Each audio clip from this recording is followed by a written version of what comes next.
Good morning, good morning, good morning. The time for convening has arrived. The Senate will come to order. At this time, I ask all unauthorized personnel to exit the chamber. I recognize the senator from the 27th for a reading of the journal. Good morning, Mr. President. I'd like to point out that the senator from the 28th is in the room, so I'm going to hand this off to him in just a second. But it was a great day to start the morning. I saw my friend, the senator from Cherokee and Fulton County on TV bright and early. Fantastic job to you this morning. Just want to point out to you, Mr. President, that today is opposite day, speaking of the senator from Milton and Cherokee County. Today's opposite day. Today's also National Irish Coffee Day.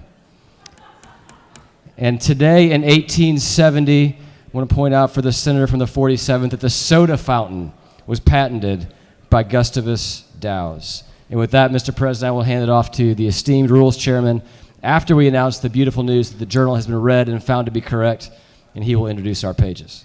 All right, before we start breaking the rules here, out of the chute, we don't have handoffs, so Mr. President, I apologize. The senator from the 28th here. Recognize the senator from the 28th. I'm confused. Mr. President, we got a great lineup of pages today. Out of Atlanta, we got Tendakai Mwoka Matanda. I say that right? All right. We got William Eccles out of Atlanta. We got Fuller Stoll out of Atlanta. We got Aishan Tagieva out of Marietta. We have Mirav Williams out of Loganville. Y'all give our pages a big round of applause.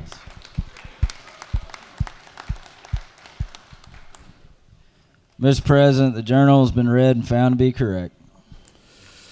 Thank you, Senator, and thank you, Pages, for being here today. We appreciate each and every one of you. We've had a pretty good page program going on this year. I understand it's been pretty full, so we appreciate all the young folks coming from all over the state to volunteer their time. So, is there objection to dispensing of the reading of the journal? Chair hears none. The reading of the journal is dispensed with. Is there objection to the confirmation of the journal? Chair hears none, and the journal is confirmed. All senators who have bills and resolutions to introduce, please bring them to the Secretary's desk at this time. First, reading and references to Senate bills and resolutions. Senate Bill 383 by Senators Eccles of the 49th and others, a bill to be entitled an act to amend Part 1 of Article 5A of Chapter 8 of Title 48 of the OCGA relating to special district mass transportation sales and use tax, so as to revise requirements for Finance.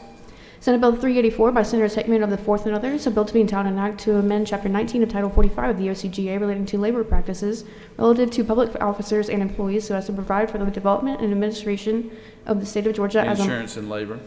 Senate Bill 385 by Senator Williams of the 25th and others, a bill to be entitled an act to amend Part 2 of Article 9 of Chapter 3 of Title 20 of the OCGA relating to funding, donations, property, and scholarships with respect to the Georgia Military College. Veterans.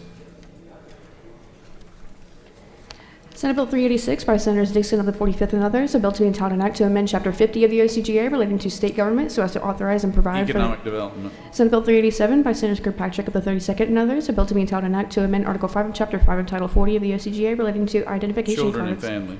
Senate Bill 388 by Senators Kirkpatrick of the 32nd and others, a bill to be entitled an act to amend an act providing for a homestead exemption for Cherokee County School District and ad valorem taxes for educational purposes. State and local government. Senate Bill 389 by Senators Payne of the 54th and others, a bill to be entitled an act to amend Part 4 of Article 3 of Chapter 2 of Title 38 of the OCGA relating to rights, privileges, and prohibitions. Insurance and labor. Senate Bill 390 by Senators Walker of the 20th and others, a bill to be entitled an act to amend Chapter 5 of Title 20 of the OCGA relating to libraries. Government oversight. Senate Bill 391 by Senators Williams of the 25th and others, a bill to be entitled an act to amend Titles 31, 36, and 44 of the OCGA relating to health, local government, and property. Judiciary. Senate Bill 392 by Senator Alvarez of the 56th and others, a bill to be entitled an act to amend Chapter 2 of Title 21 of the OCGA. Judiciary. Senate Bill 393 by Senators Dixon of the 45th and others, a bill to be entitled an act to amend an act, Chapter 3 of Title 31 of the OCGA relating county State boards and of local health. government general. Senate Bill 394 by Senator Dixon of the 45th and others, a bill to be entitled an act to amend Part 15 of Article 6 of Chapter 2 of Title 20 of the OCGA relating to Education and youth. Senate Bill 395 by Senator Dixon of the 45th and others, a bill to be entitled an act to amend Part 3 of Article 6. Education and youth. Senate Bill 396 by Senators Halpern of the 39th and others, a bill to be entitled an act to amend Chapter 7 of Title 50 of the OCGA relating to Economic Department. development. Senate Resolution 470 by Senator Hickman of the 4th and others, a resolution creating the Senate Study Committee on the Preservation of Georgians' Farmlands and for other purposes. Agriculture. Senate Resolution 471 by Senator Albers of the 56th and others, a resolution creating the Senate Study Committee on access. Children and family. Senate Resolution 474 by Senators Watson of the 1st and others, a resolution urging partnership among the Office of Child Advocate for protection of children. Children and family. Senate Resolution 476 by Senator Albers of the 56th and others, a resolution creating the Senate Study Committee on Artificial. Science and technology. That completes the order, Mr. President. Secretary will read reports of standing committees.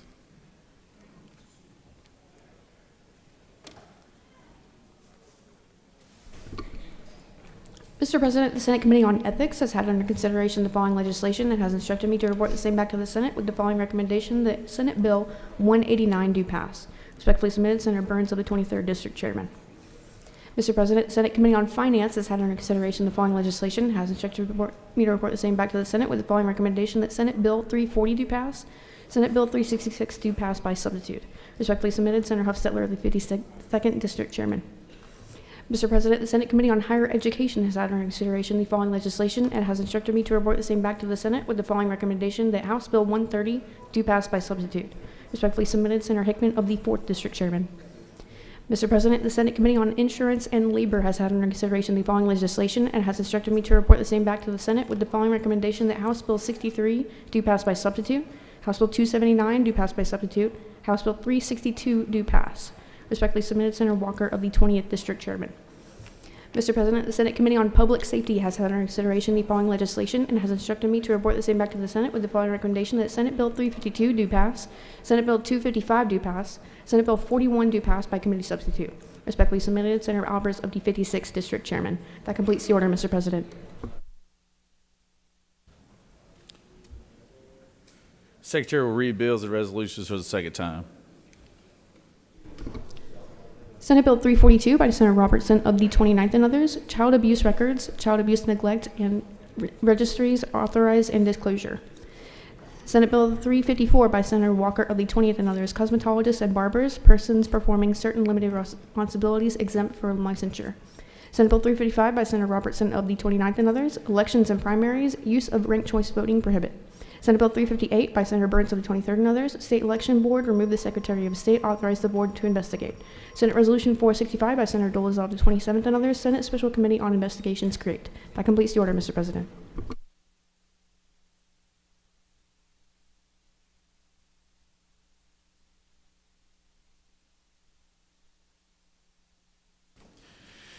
It is now time for the morning roll call. Are there any motions to excuse? Recognize the senator from the 33rd. Thank you, Mr. President, and good morning, y'all. I'm back. I ask for unanimous consent to excuse the senators from the 35th, 38th, 34, and number 5. And 42.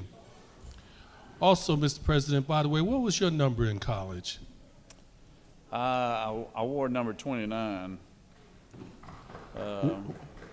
One more. It was the one that you didn't see it on the field that much back when I played. So, I got one more, well, sir. you got to start and line up a basketball team that's missing here today. So you need to. 41. Add 41 to that. All right, 41. Thank you, sir. All right. Without objection, senators from the 35th, 38th, 34, 5th, 22nd, and 41st will be excused. Recognize the senator from the 50th. Thank you, Mr. President. I ask for unanimous consent to excuse the senator from the 17th. Without objection, the senator from the 17th is excused. Any other motions to excuse? Secretary will call the roll. Senators, signify your presence by voting the yay switch. Secretary will unlock the machine.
It is now time for the morning devotion. All senators, please take your seats and cease all conversation. I would ask the doorkeepers to secure the chamber at this time.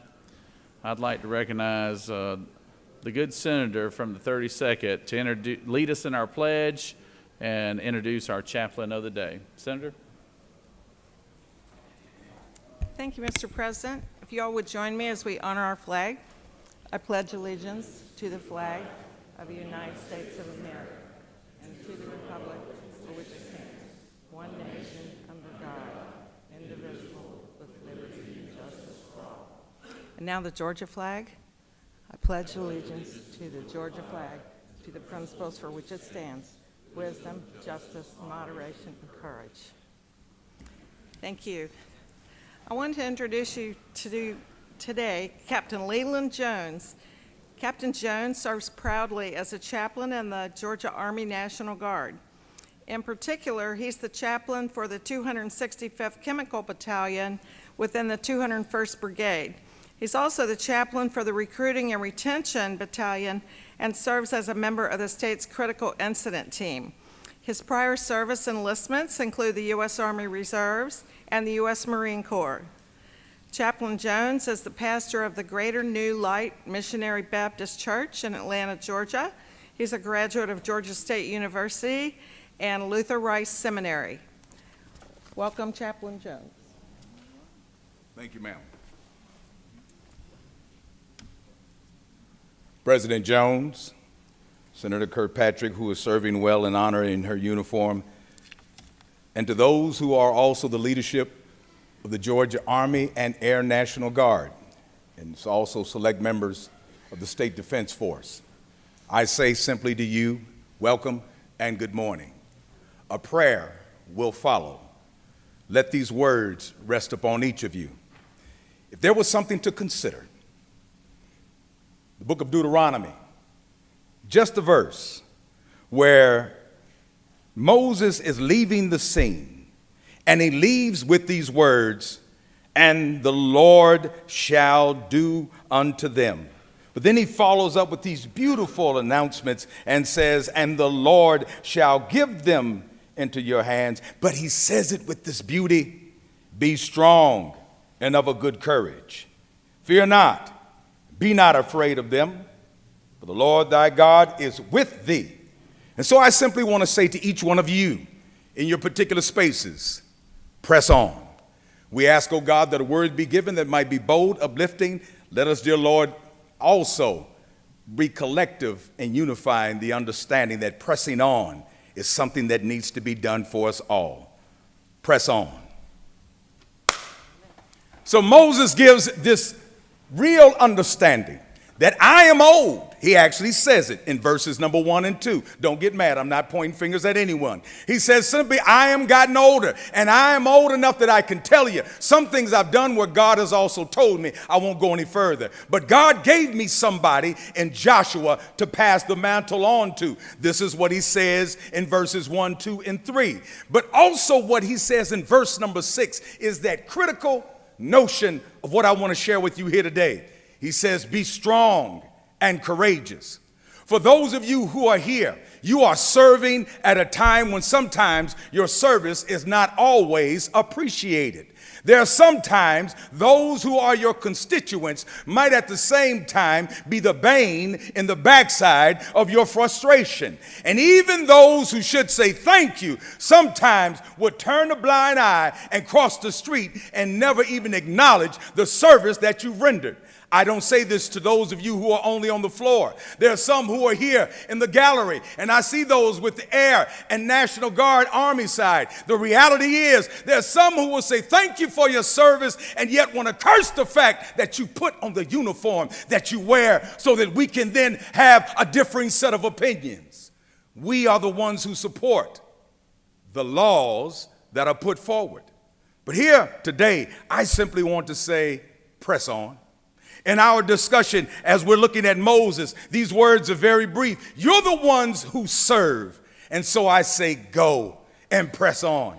I say go with, if nothing else, go with commitment. Believe it or not, you And we in uniform and the civilians who serve are the only few in society now who literally serve something bigger than themselves. You are the ones with commitment who actually strikes the oath. I believe it's Title 28-1-4, where it says, and you know these words, I do hereby solemnly swear or affirm that I will support the Constitution of this state and of the United States, and on all questions and measures which may come before me, I will so conduct myself as will.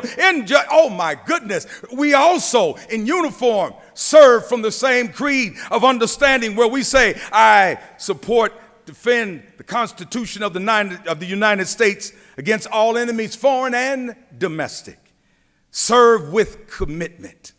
That commitment you made when you first raised your right hand, let it be the same commitment that will guide you as you go forward to continue to serve. The second thing, very quickly, is to serve with honor.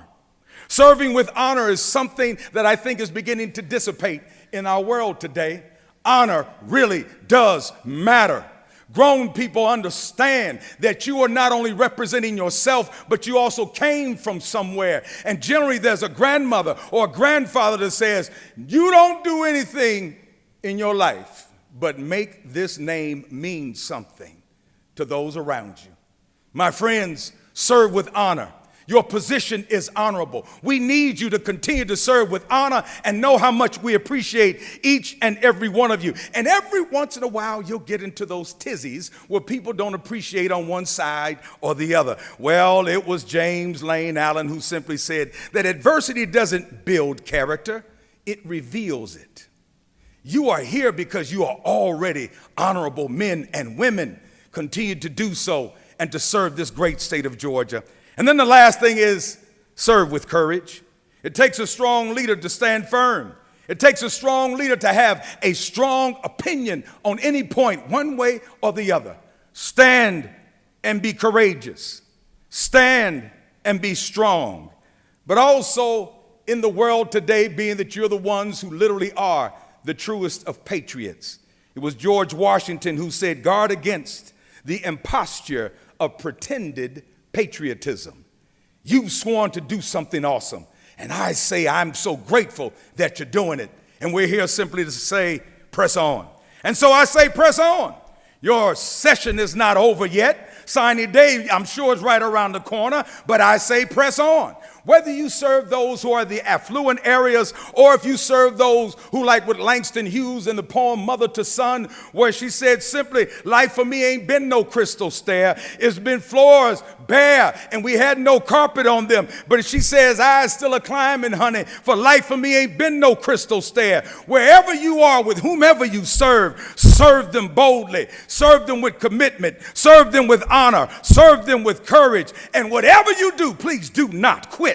Edgar Guest made it quickly, boldly, and also definitively clear when he says, when things go wrong as they sometimes will, when the road you're trudging seems all uphill, when the funds are low and the debts are high, when you want to smile but you have to sigh, when care is pressing you down a bit, rest if you must, but don't you quit. I say to each and every one of you in this Senate House, continue doing what you're doing. And we simply wanted to say today, press on. So continue to negotiate. Press on. Continue to kiss the babies. Press on. Continue to shake hands. Press on. Continue to pat them on the back. Press on. And simply know, be strong, be courageous. Your God's got you. We appreciate you. And today in the Georgia National Guard, we just wanted to say thank you. Thank you for your service. Thank you for your service. Thank you for your service. Thank you for your service. Press on. Press on, press on.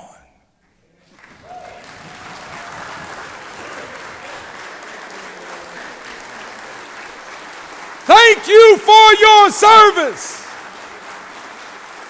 Press on. Thank you for your service. And now I offer a word of prayer in my faith tradition. You do the same in yours. Oh God, bless these leaders to continue to lead. Protect them, provide for them. But at the same time, let them know how special they are to the running of our state and to making Georgia be the exemplary state that it is. Because the people in this room know how to get work done.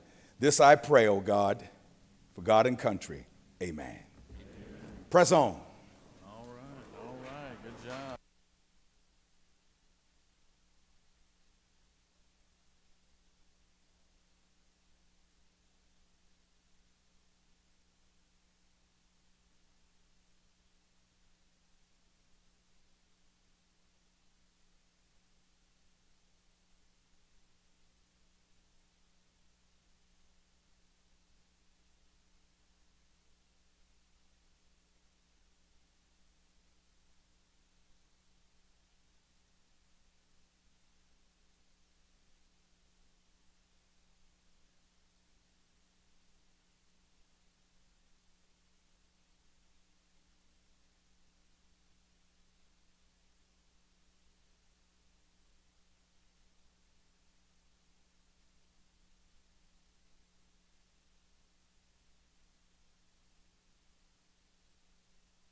All right. Well, if that message didn't get your blood flowing, I don't know what will. I'll let you all go see the senator from the 25th, our undertaker here in the room. So that was good. We appreciate that, Chaplain Jones.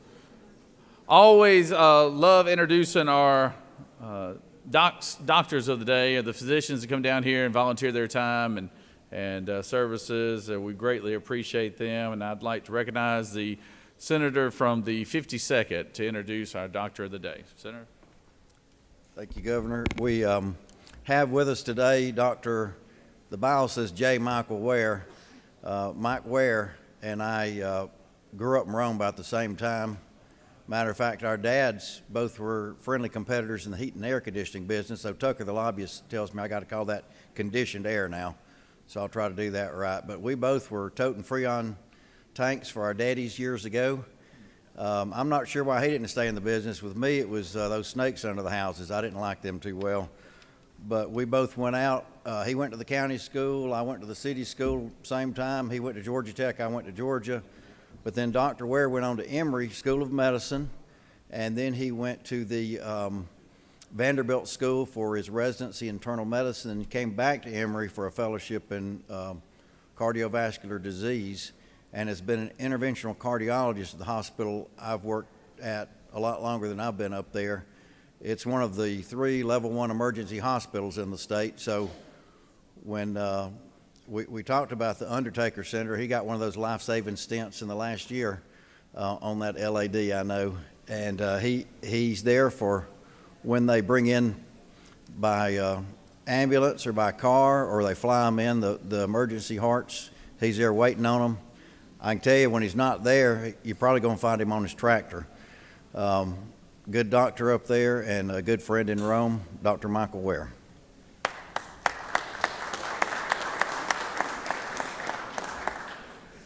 Thank you. It's a pleasure to be here. I appreciate you having me. Being unfamiliar with your proceedings, I must say that the young lady speaks faster than any Georgian I've ever been around. That's a talent. But yes, I'm remiss. This is my first trip to the Capitol building, and I'm just blown away. Everything is so nice and beautiful, and the architecture is great. It's a pleasure to be able to be here to provide these services this morning, and thank you all so much. All right.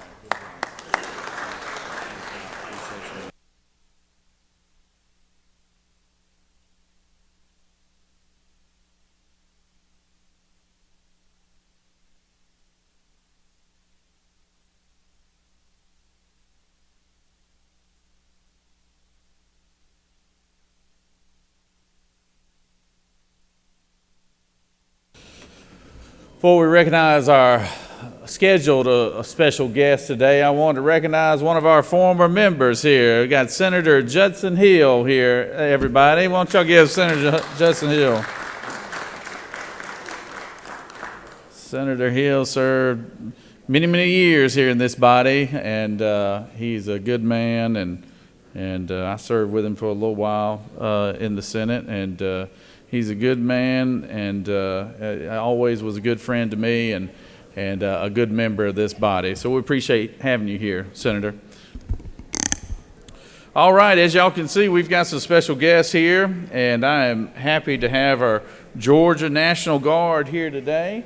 And let's give them a round of applause here.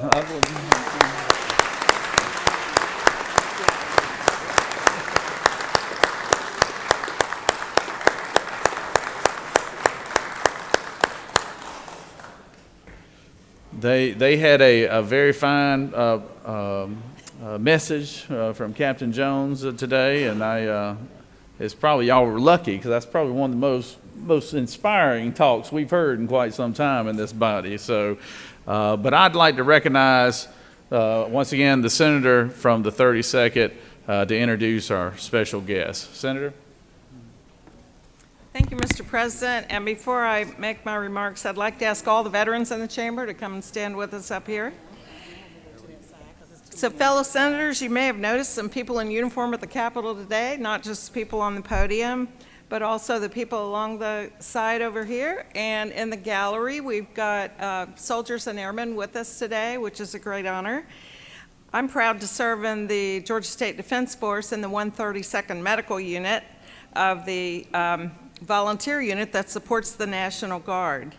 And what the President of the Senate did not tell you is that former Senator Hill, wherever he went, is also in the Georgia State Defense Force. He just didn't wear his uniform today.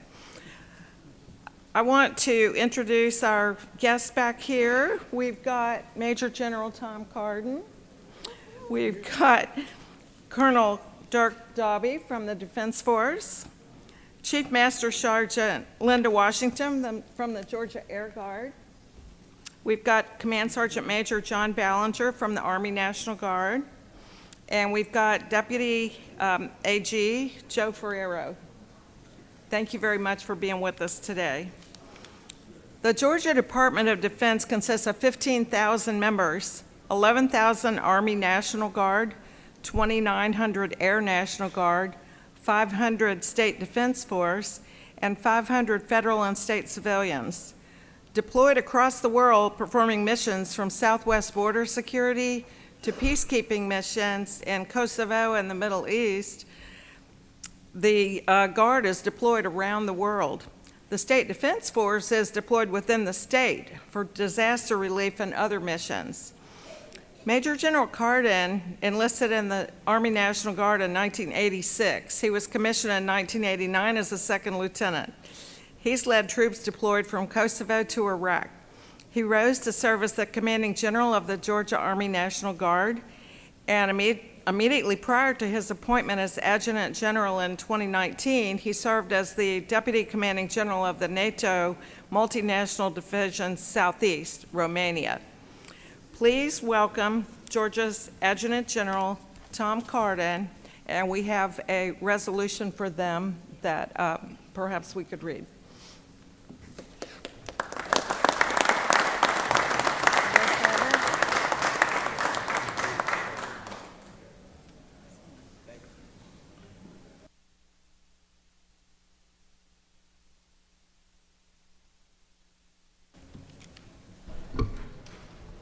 Senate Resolution 439, a resolution by Senator Kirkpatrick of the 32nd and others, recognizing January 25th, 2024 as National Guard Day at the state capitol and for other purposes.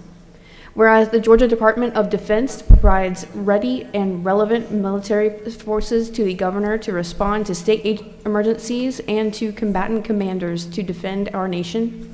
And whereas the Georgia Department of Defense consists of more than 15,000 members, including 11,000 Army National Guard soldiers, 2,900 Air National Guard Air Guardmen, 400 State Defense Force volunteers, and 500 state employees.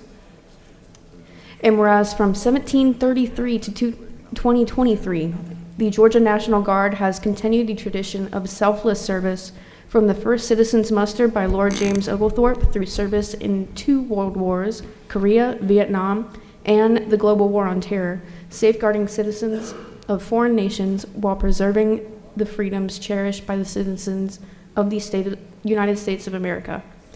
And whereas the selfless and heroic actions of the Georgia National Guard stand as an example of service to state and nation, which makes it fitting and proper that the outstanding accomplishments of these remarkable and distinguished Georgians be appropriately recognized. Now, therefore, be it resolved by the Senate that the members of this body recognize January 25th, 2024 as National Guard Day at the state capitol and commend the men and women of Georgia National Guard for their strength, leadership, courage, and selfless service. That completes the order, Mr. President. Is there objection to the adoption of the resolution? Chair hears none, and the resolution is adopted. I'd like to call on the Major General to say a few words to us.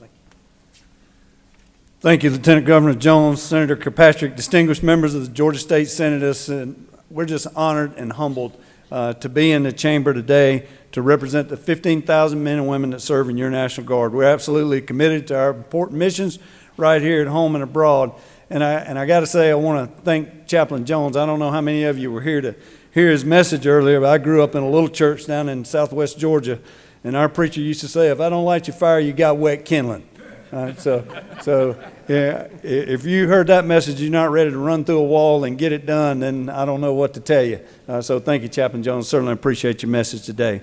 You know, our portfolio of responsibility in the Georgia National Guard actually starts in the 5th grade, teaching science, technology, engineering, and mathematics to 5th graders. We go on from there to give a much-needed second chance to 16 and 18-year-old at-risk high school students through our Youth Challenge and Job Challenge programs. Notice I didn't say Youth Easy program. We call it the Youth Challenge program for a reason, but we've actually graduated a little more than 19,000 young men and women through that program since its inception, and I can't tell you how proud I am of those state employees that run that program for the Georgia National Guard. The sun never sets on your National Guard.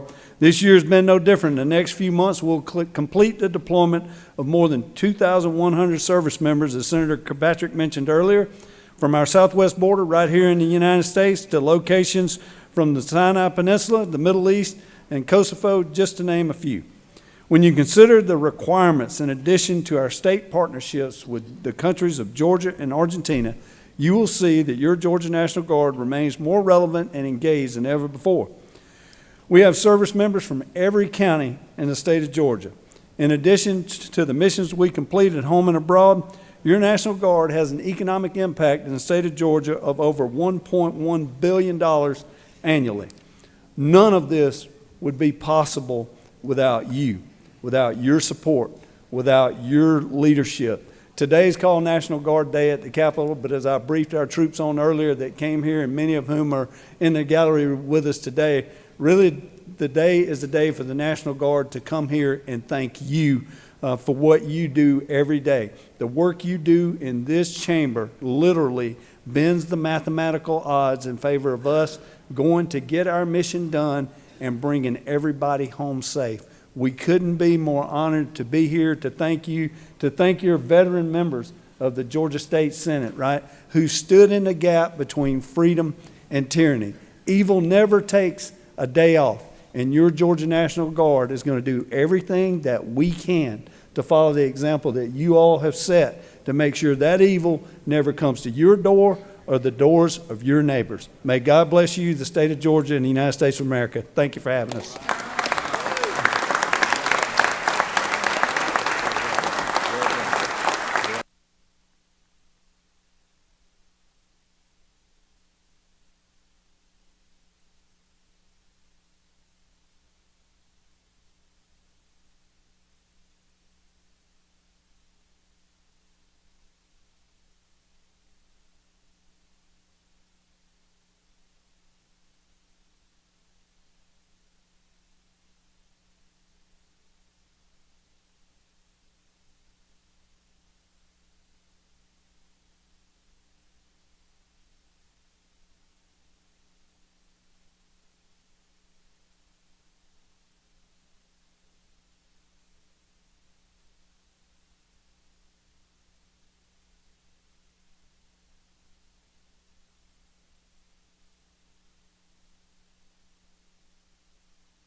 We've got another special guest here today, another former member here. Back there in the back, we've got Senator Fran Millar back there. Give him a round of applause.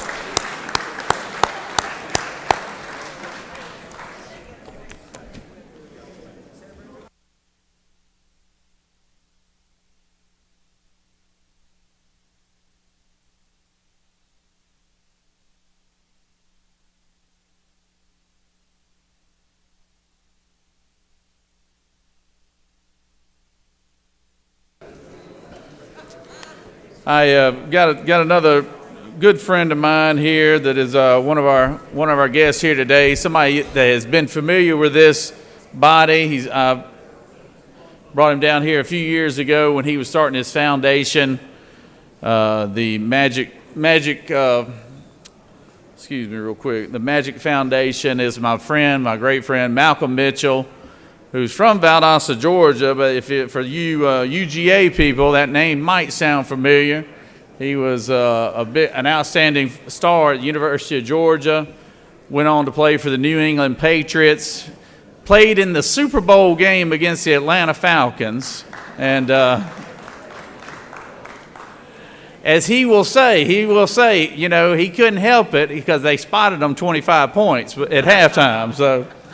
But Malcolm, ever since his football career, has made it a passion to teach young kids how to read, and he started a foundation.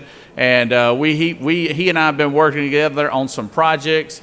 He's getting involved with our Georgia literacy program, and I just want to allow, number one, I want to give him a big round of applause, and I want to give him a warm welcome, because he's working closely with our chairman of education here from Statesboro, and this really has become a real passion of theirs, and they're doing great things about making literacy a top priority for our state, and we want to continue to work with he and his foundation on that. So I'm going to call the senator from the 4th to do the formal introduction.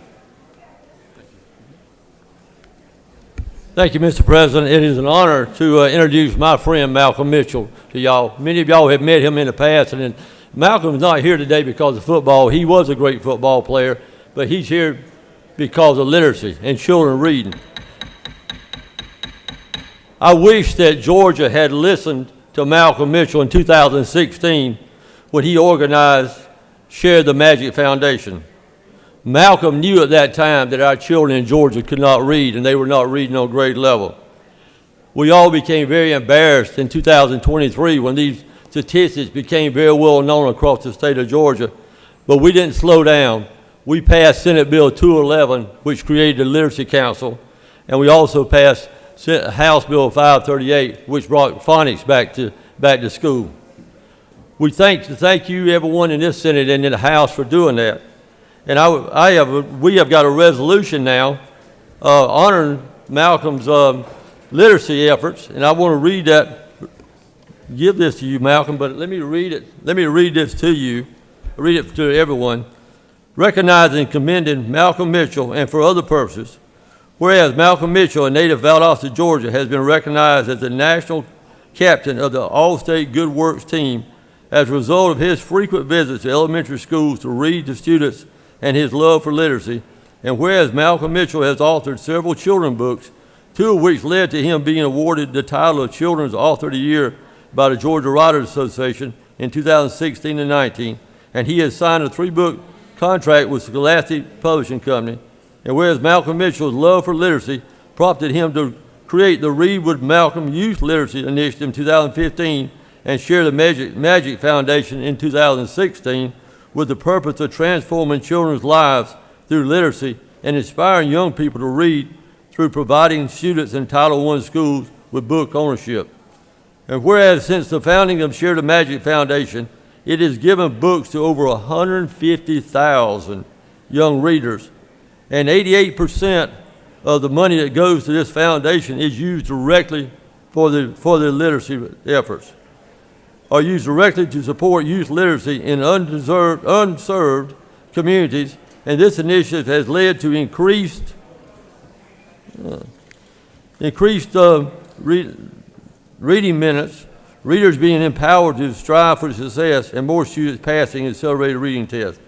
And whereas the Reading with Malcolm initiative has been in school programs that provide children with copies of Malcolm Mitchell's books and lesson plans for teachers and pep rallies to raise morale, as well as virtual programs that encourage reading endurance and help mitigate the learning loss that occurs during summer break, and participants in the program have collectively read over 284 million minutes, both in and outside the classroom. And whereas Malcolm Mitchell has been named by the University of Georgia as one of the school's top 40 under 40 for his literacy efforts, was honored as the 20th anniversary of the President's Summit for American Future, and received a Promise Hero Award from the Colin Powell for his contributions to American youth. His contribution to individuals who struggle with dyslexia and other related reading struggles led him to being the recipient of the Pinnacle Award from the International Dyslexia Association, and he now serves as CEO of the Share the Magic Foundation and has been appointed to the Georgia Council on Literacy as a result of his literacy initiative. Whereas Malcolm Mitchell's story has been told in many schools in order to encourage students to embrace the importance of reading and to encourage more young Americans to read. Now therefore, be it resolved by the Senate that the members of this body recognize and commend Malcolm Mitchell for his many efforts to promote literacy. Be it further resolved that the Secretary of the Senate is authorized to and directed to make an appropriate copy of this resolution available for distribution to Malcolm Mitchell. Let me introduce to y'all Malcolm Mitchell.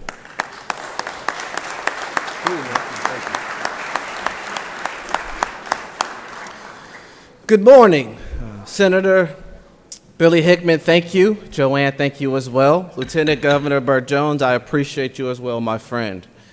Growing up in Valdosta, Georgia, I was under the conviction that football was the only way for me to live a meaningful life.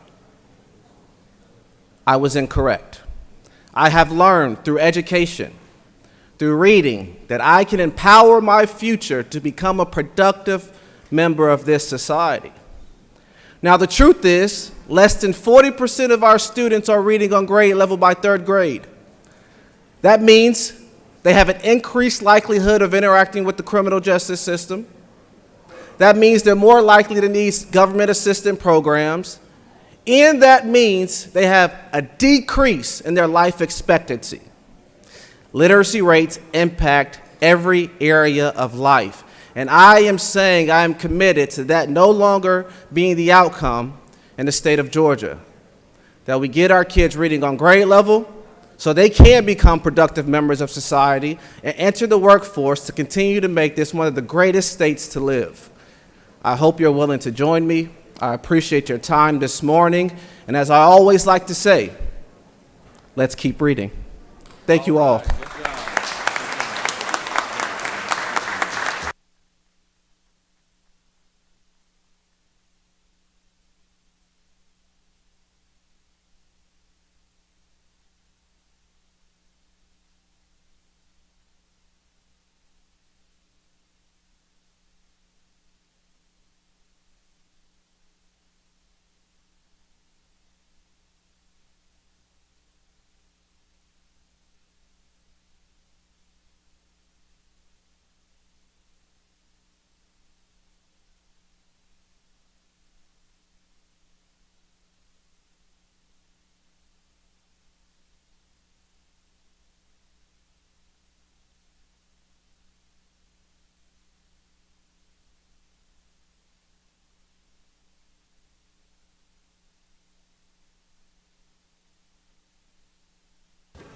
Are there any unanimous consents? Does any senator wish to rise on a point of personal privilege? I recognize the senator from the 54th.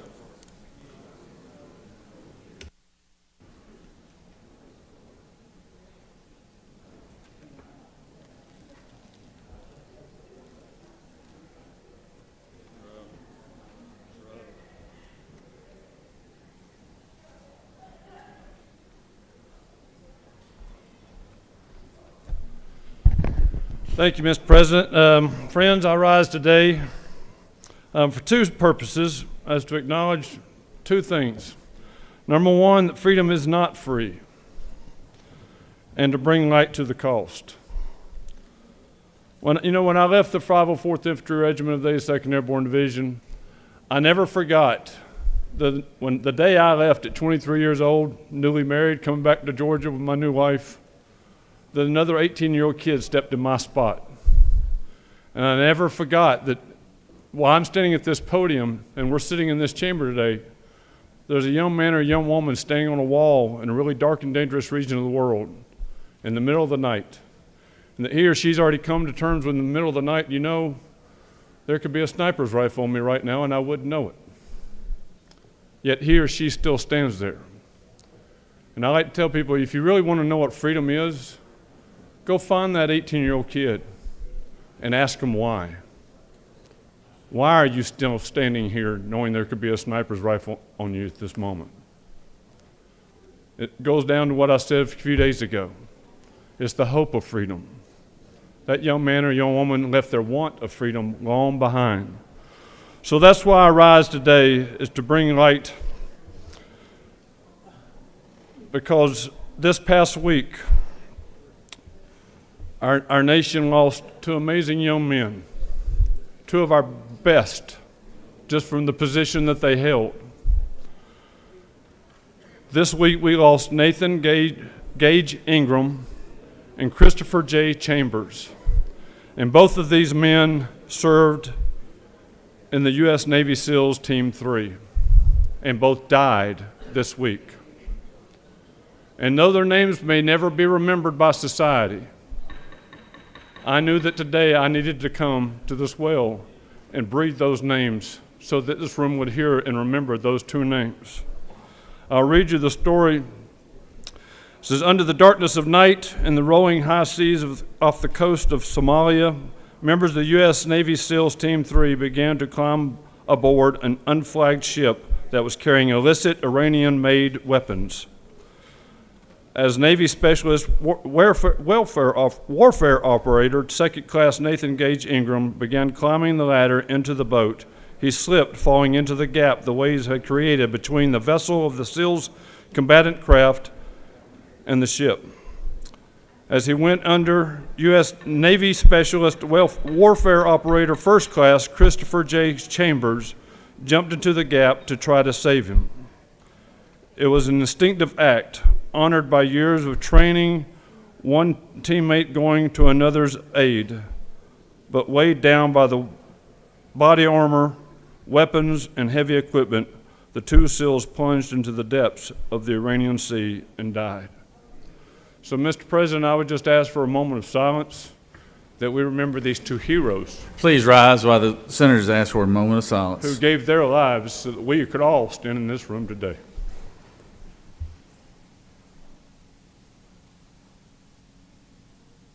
Thank you. Thank you, Senator.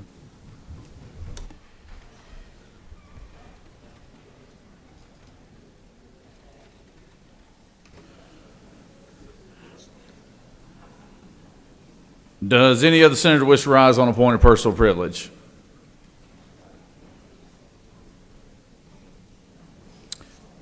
You have before you a consent calendar of privilege resolutions. Does any senator wish to remove a resolution from the consent calendar? Is there objection to the adoption of the resolutions on the consent calendar? Chair hears none. The resolution on the consent calendar are adopted. Wait a second. Let me get done with this. Recognize the senator from the 56 for a motion. Thank you, Mr. President. I'd ask unanimous consent that Senate Bill 359 be withdrawn from the general calendar and be committed back to the Committee on Judiciary. Senator from the 56 has asked for unanimous consent on SB 359 to be withdrawn from the general calendar and recommitted to Judiciary. Secretary, read the caption. Senate Bill 359, a bill by Senator Albers of D56 and others, a bill to be entitled an act to amend Code Section 1614.3 of the OCGA relating to definitions under the Georgia RICO Act, so as to amend the definition of pattern of racketeering activity to include felonies and certain misdemeanors which meet criteria for the imposition of enhanced penalties and for other purposes. That completes the order, Mr. President.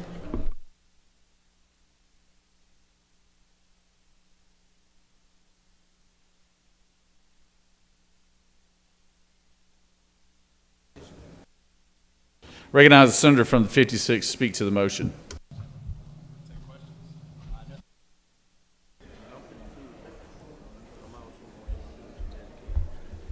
Thank you, Mr. President. I want to thank the Judiciary Committee members and specifically the chairman from the senator from the 17th.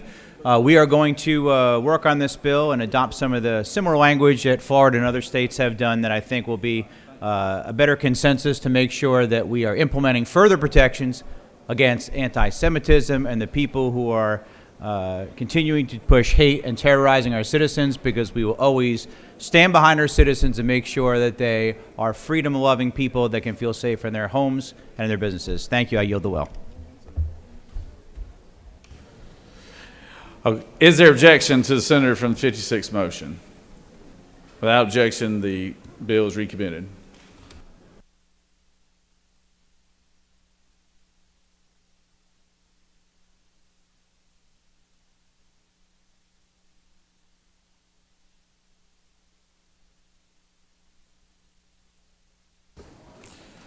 All right, we've got a number of special orders here that we've got to take up before we can get to the rules calendar. One being confirmation of the JQC, the governor's nominees here. So.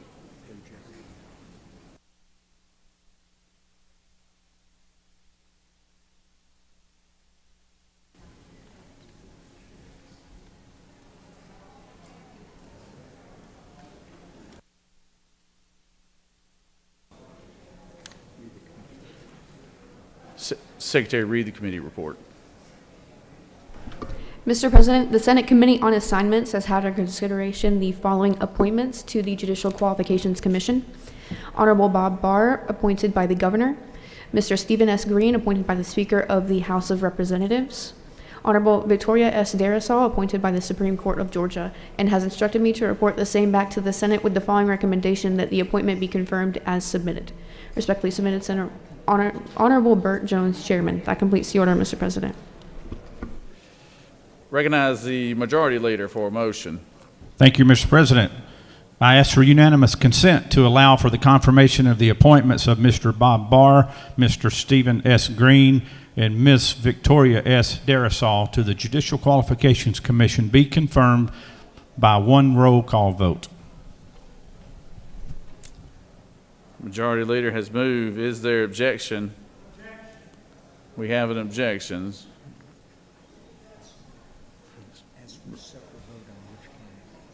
You're asking for a separate vote, Senator? I want to grab you. I recognize the senator from the 29th. Yes, Mr. President. I respectfully request that Mr. Barr, the vote on Mr. Barr, be separated from the vote on Mr. Green and the Honorable Darasol.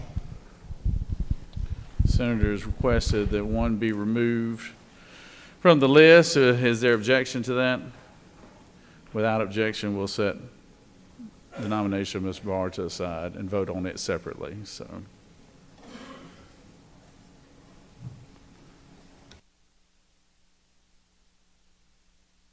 Recognize majority leaders. Speak to the motion. Motion number 2. All those in favor of Senator, you need to make a motion to confirm them now. I'm prepared to make a motion. All Mr. right. President, I move that the appointments of Mr. Stephen S. Green and Ms. Victoria S. Darasol to the Judicial Qualifications Commission be confirmed. Would you like to speak to the motion, Senator? Any other senators wish to speak for or against the motion? All right, the majority leader has moved that we affirm Mr. Green, Mr. Darasol, and those who are in favor of that will vote yea. Those opposed, no. Secretary will unlock the machine.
On the confirmation of the nominees, the yeas are 50 and the nays are 0, and these two are confirmed. Recognize the majority leader for a motion. Thank you, Mr. President. I move that the appointment of Mr. Bob Barr to the Judicial Qualifications Commission be confirmed at this time. All right. The majority leader has made a motion to confirm Bob Barr to the committee. Would you wish to speak on behalf of that? Is there objection to that motion? There's objection from the senator from the 29th. Would you like to speak on that, Senator? You waive. He waives. So anyone else? Would any other senator like to rise and speak on this, for or against it? Hearing none, all those in favor of confirming Mr. Barr to the committee will vote yea. All those opposed, nay. You want to speak? I recognize the senator from the 6th. What purpose do you rise? Unanimous consent to excuse 2 senators, the senator from the 15th and the 22nd. The 20 what, I'm sorry? The 22nd. 22nd. Without objection, senators from the 15th and the 22nd would be excused. All right, the majority leader has made a motion. All those in favor of the motion will vote yea. All those opposed, nay. Secretary, unlock the machine.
On all the days that have technical difficulties, here's the day.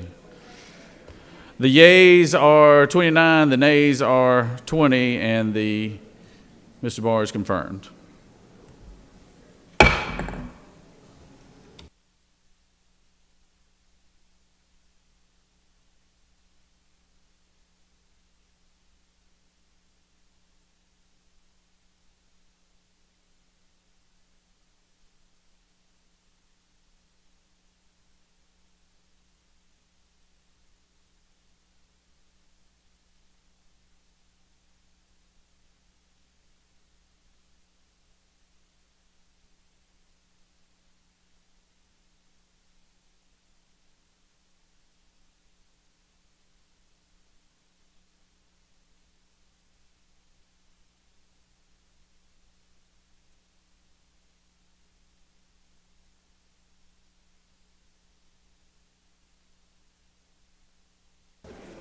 We're now moving on to the rules calendar,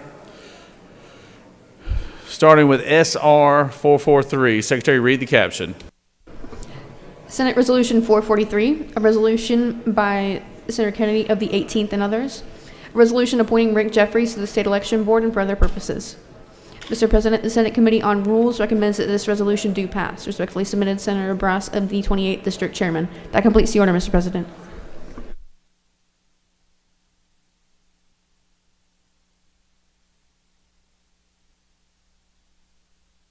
I recognize Pro Tem to speak to the resolution.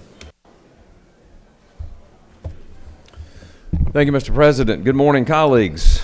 I rise today to recognize former state senator, our colleague Rick Jeffries, for his nomination to the State Election Board. Senator Rick Jeffries was first elected to the State Senate from Georgia's 17th District in 2010. Senator Jeffries is a successful businessman, and he is currently the owner of J&T Environmental Services and a project manager for G-Ben Turnip Seed Engineers. Senator Jeffries brought an abundance of government experience to his Senate position when he served in this chamber, and he serves as city manager, previously served as city manager to the city of Locust Grove during the 2001 through the 2008 time period, and he served on the Board of Commissioners for Henry County during 2008 to 2010. I'm honored to have the opportunity to nominate Senator Jeffries to be the Senate choice to serve on the State Election Board. Most of you in this chamber know Senator Jeffries, know him to be a good businessman, a good family man, a very reasonable person, someone who's thoughtful, and someone who will represent us well on the State Election Board, and I would encourage your support for this resolution. Mr. President, I'm happy to answer any questions, or I'll yield the well. You have no questions, Senator. Thank you. Does any other senator wish to speak for or against the measure? I appreciate the pro tem making that announcement. As many of you know, y'all that serve with Rick Jeffries, he's a good man from Henry County who's been involved in state and local government and small business owner himself, and I think a worthy candidate to serve on the elections board. So if there's no other questions or any other person would like to speak, Senator from the 6th, you have your light on? What purpose do you rise? You want to come here? Okay, you speak to the bill.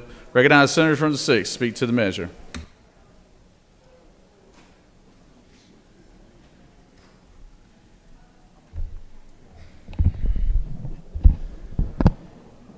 Thank you, Mr. President. I rise today to object to the nomination of the former senator to the State Elections Board. Giving an outspoken election denier power on the State Elections Board undermines the integrity of Georgia's elections. Let me be clear what I mean when I say an election denier. An election denier is a person who, despite all facts and all evidence, continued pushing dangerous, baseless conspiracy theories to undermine faith in the 2020 election. And further, based on their belief in those conspiracy theories, supported efforts to undermine the will of the people of Georgia. Let's take a look at the purpose of the State Election Board, which identifies its mission as being, quote, an important part of the election process. It is entrusted with a wide variety of responsibilities and authority regarding the protection of the precious right to cast a ballot, end quote. The board further states that, quote, voting is an essential and precious right. Those who choose to participate in the voting process do so because voting is something they value. Voting is the citizen's voice in their government, end quote. While we know that partisan officials sit on the State Election Board, it is nothing short of dangerous and irresponsible to empower conspiracy theorists on the board. Dangerous conspiracy theories about voter fraud will undermine Georgians' faith in our elections. People who think it is okay to overturn the will of the people, no matter the evidence, no matter the facts, no matter what courts have proven time and time again, do not deserve to be in positions of power. Colleagues, our goal with these nominations should be instilling Georgians with confidence in our elections. At the very least, that means candidates should respect the results of our elections, whether their candidate won or lost. This nominee has time and time again spread dangerous and baseless conspiracy theories. This nomination will only serve to further those theories and undermine the people's confidence in Georgia's elections. I therefore object to this nomination, and I yield the well. Thank you.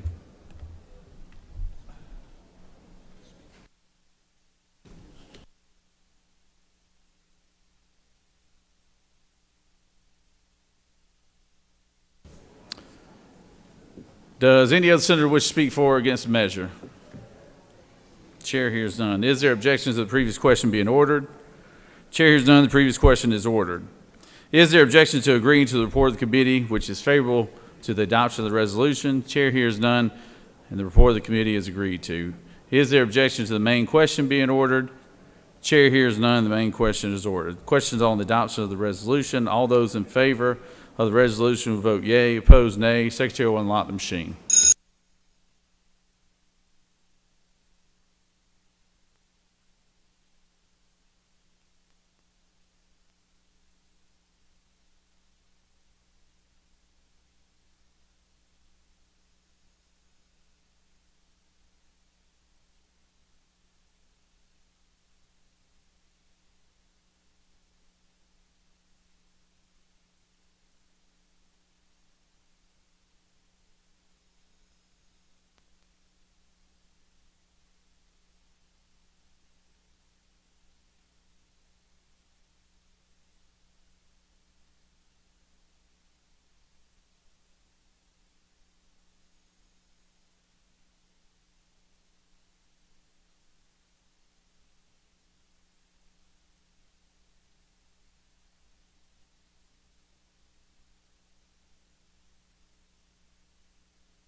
On the adoption of the resolution, the yeas are 32, the nays are 17.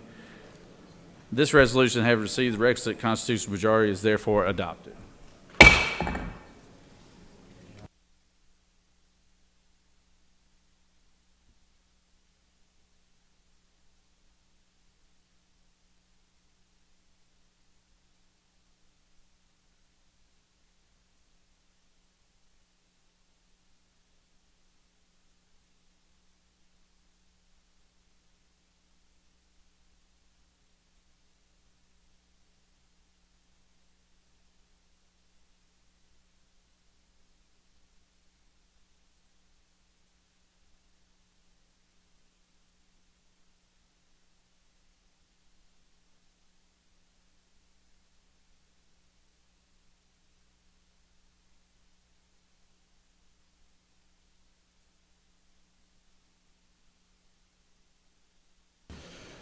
It is now time to take up the confirmation of the State Elections Board's chair. Secretary will read the message from the House.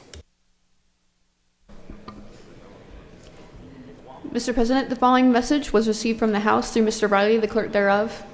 Mr. President, pursuant to House Resolution 806, previously adopted by the House and Senate, and OCGA Section 21230, the name of the Honorable John Fervier, having received a majority vote of the membership of the House of Representatives for election of Chairman of State Election Board, is hereby transmitted to the Senate for confirmation. That completes the order, Mr. President. I recognize the majority leader speak to the motion.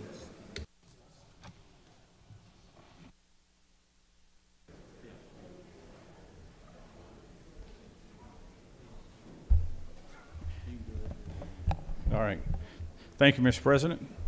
Good morning, colleagues. It's my honor to be here today to ask for your support of the actions that was just taken by the House.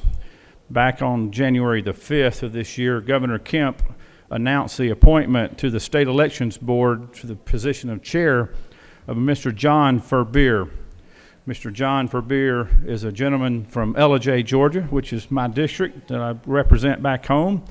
He was appointed by the governor to fill the vacancy that was created late last year in 2023.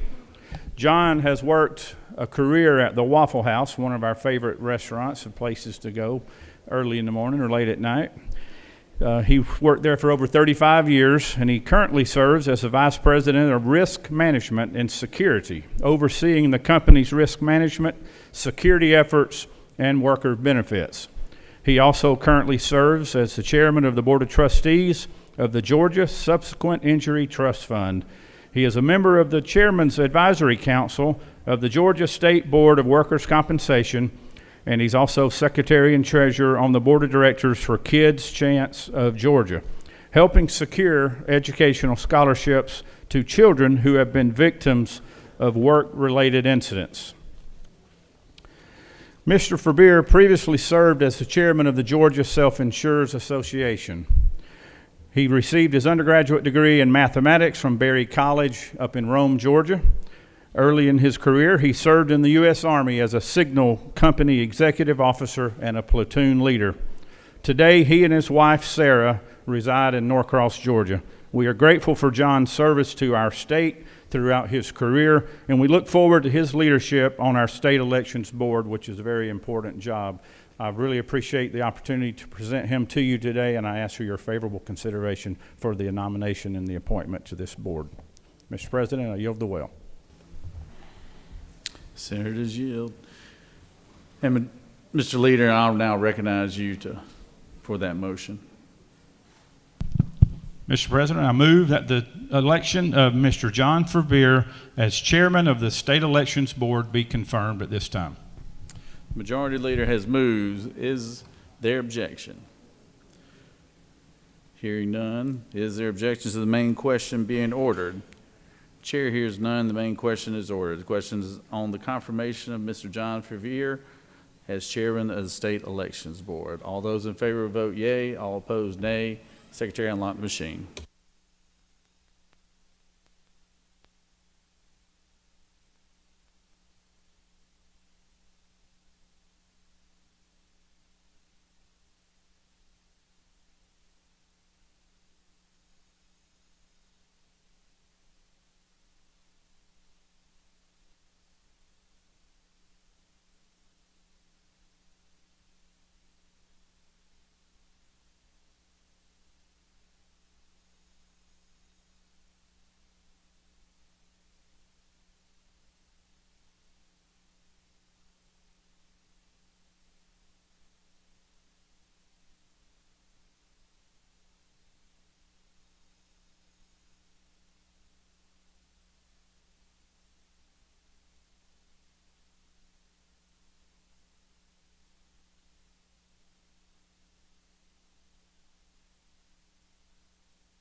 Well, it looks like everybody likes Waffle House. Except for one back there.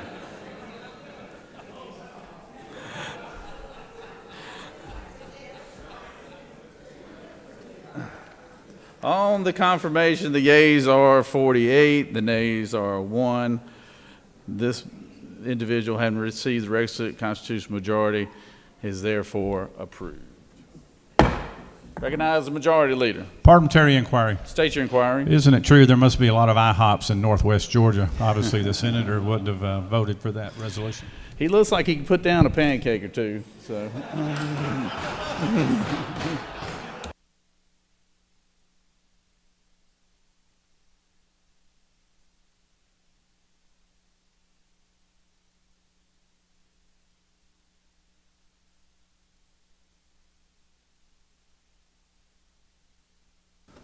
All right, moving on to the rules calendar. We've got HB 30. Secretary, read the caption.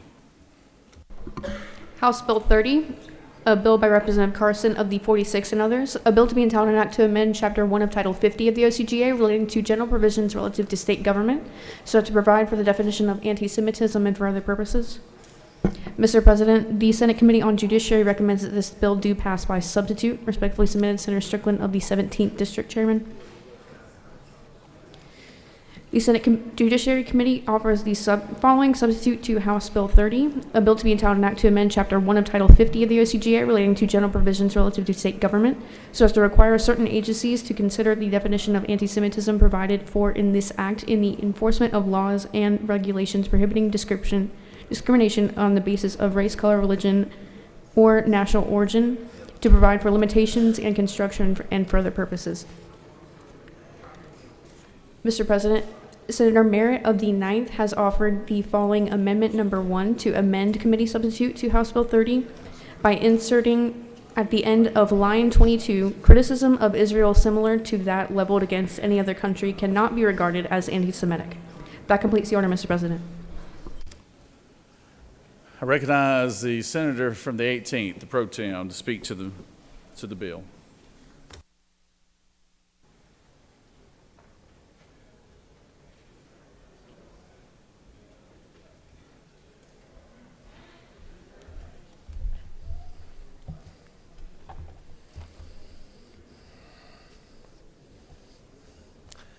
Thank you, Mr. President.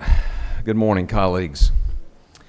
Today, I bring you House Bill 30, a bill that would codify the internationally recognized definition of anti-Semitism and provide that definition as a guide for state and local agencies who are charged with enforcing Georgia's anti-discrimination laws. I'm going to share with you all why I'm up here today and why we've gotten here, and hopefully address some questions that might be on your mind as you have considered the substitute that we're bringing before you. You know, it occurred to me one day on my drive from Atlanta back to Macon that in between supporting our communities and engaging with each other in communities at events, we are sometimes called on not just to advocate for our constituents, but to fight for them as well. My friends, that is why I'm standing before you today. There is no higher calling in public service than to stand up for our communities, and especially those that are vulnerable to the forces of evil. Unfortunately, in many cases, we fight one another. We fight with words, and we fight with ideas. Our battles take place in this beautiful chamber here at the Gold Dome, where generations of our predecessors have done the same thing. Today, we have an opportunity to collectively fight, but not fight each other. Today, we can fight a pervasive and escalating threat in this state, and we can fight it together. Over the summer, we all witnessed anti-Semitic harassment and attacks occurring across this great state of ours. I saw in my own community where a hate-filled group of outside agitators, let me say that again, outside agitators, they were not from my home, but they came to Warner Robins and they came to Macon, and they distributed gross flyers carrying every trope of anti-Jewish sentiments. They left anti-Semitic packages and spread lewd and harassing materials. And most appalling of everything that these outside folks came and did in my community, this outside group hung a Jew in effigy by a noose outside of our local synagogue in Macon. All of these acts were targeted at my neighbors who just happened to be Jewish. It doesn't matter their religion. It doesn't matter their race. It doesn't matter where they come from. They are my neighbors.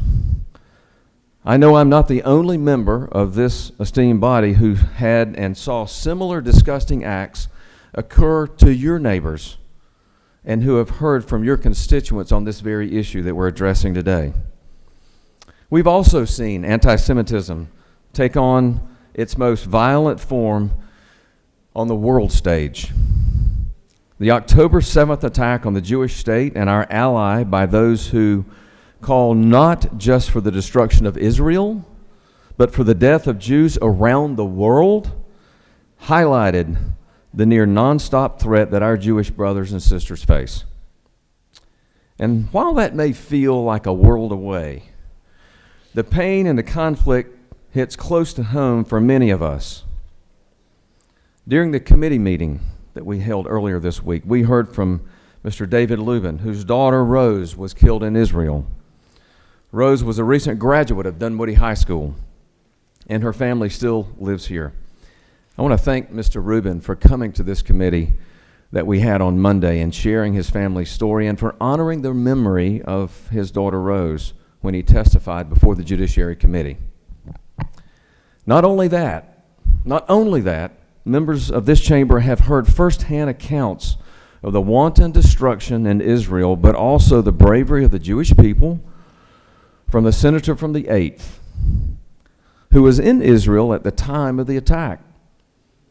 I highlight that because, again, the attack feels far away, But when we see the tendrils of anti-Semitism grip our own communities, we know that it's not just far away.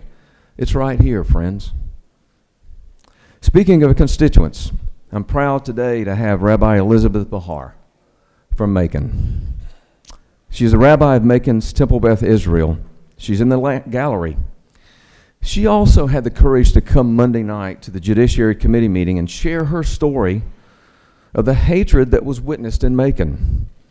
Hatred that made its way into her synagogue,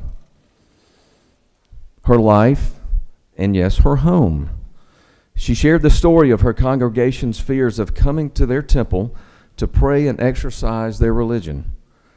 As I stated in committee, this is the antithesis of what our great state and this great nation is all about. Seeing the coverage of these acts and hearing directly from my constituents compelled me to take action. That's why I'm before you today. Shortly after these summer attacks, me and my office doubled down on the commitment to get HB 30 across the finish line. We worked with the House authors to perfect this bill and to address the concerns raised by the Judiciary members.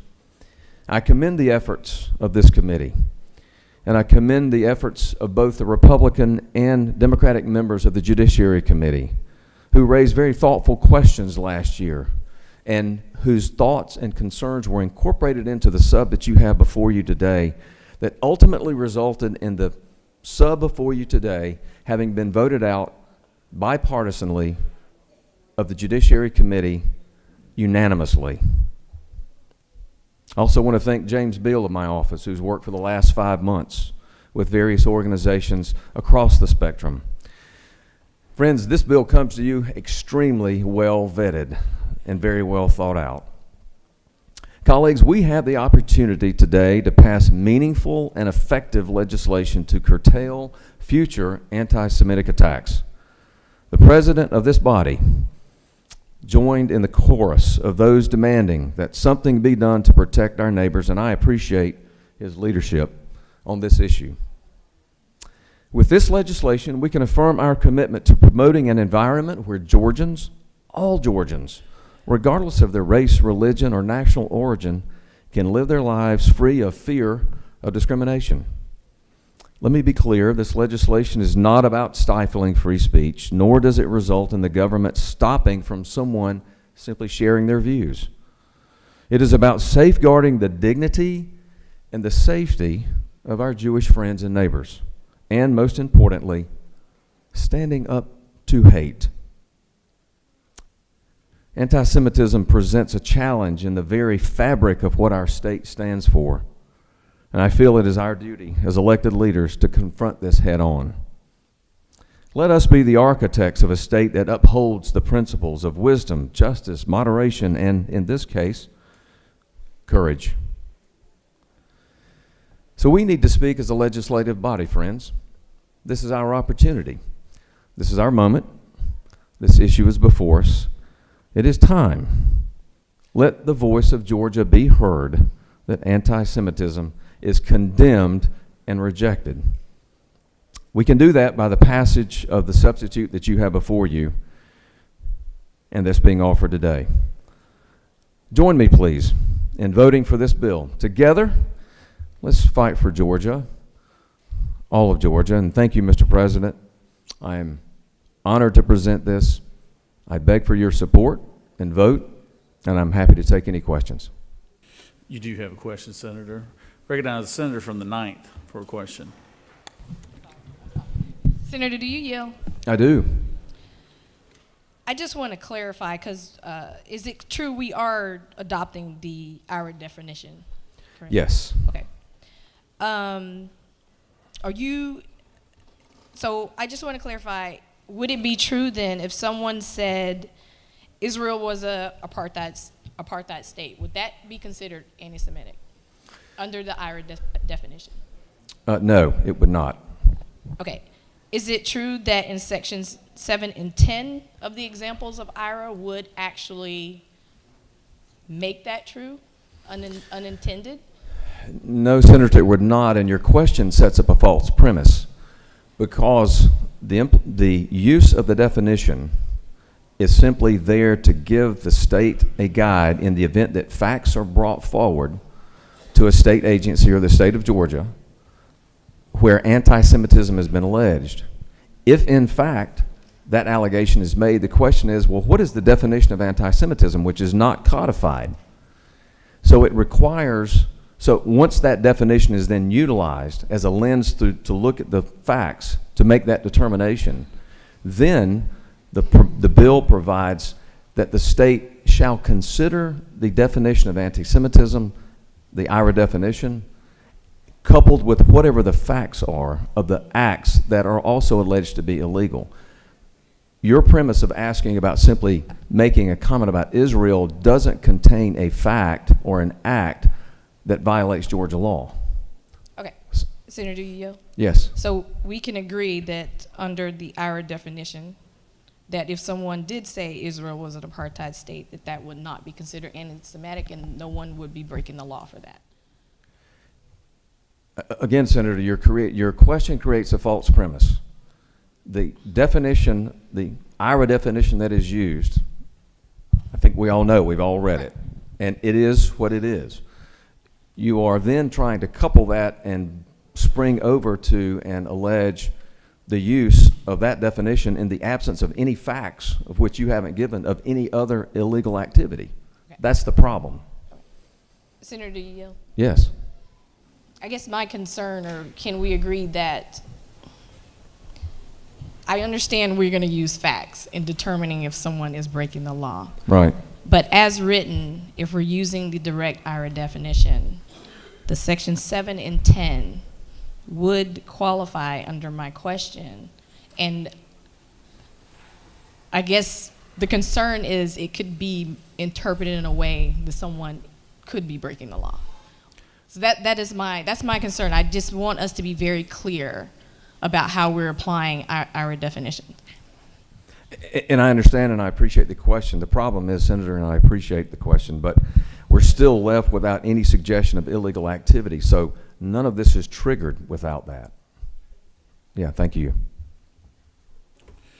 Recognize the senator from the 5th. Distinguished Senator, we have a question. Yes.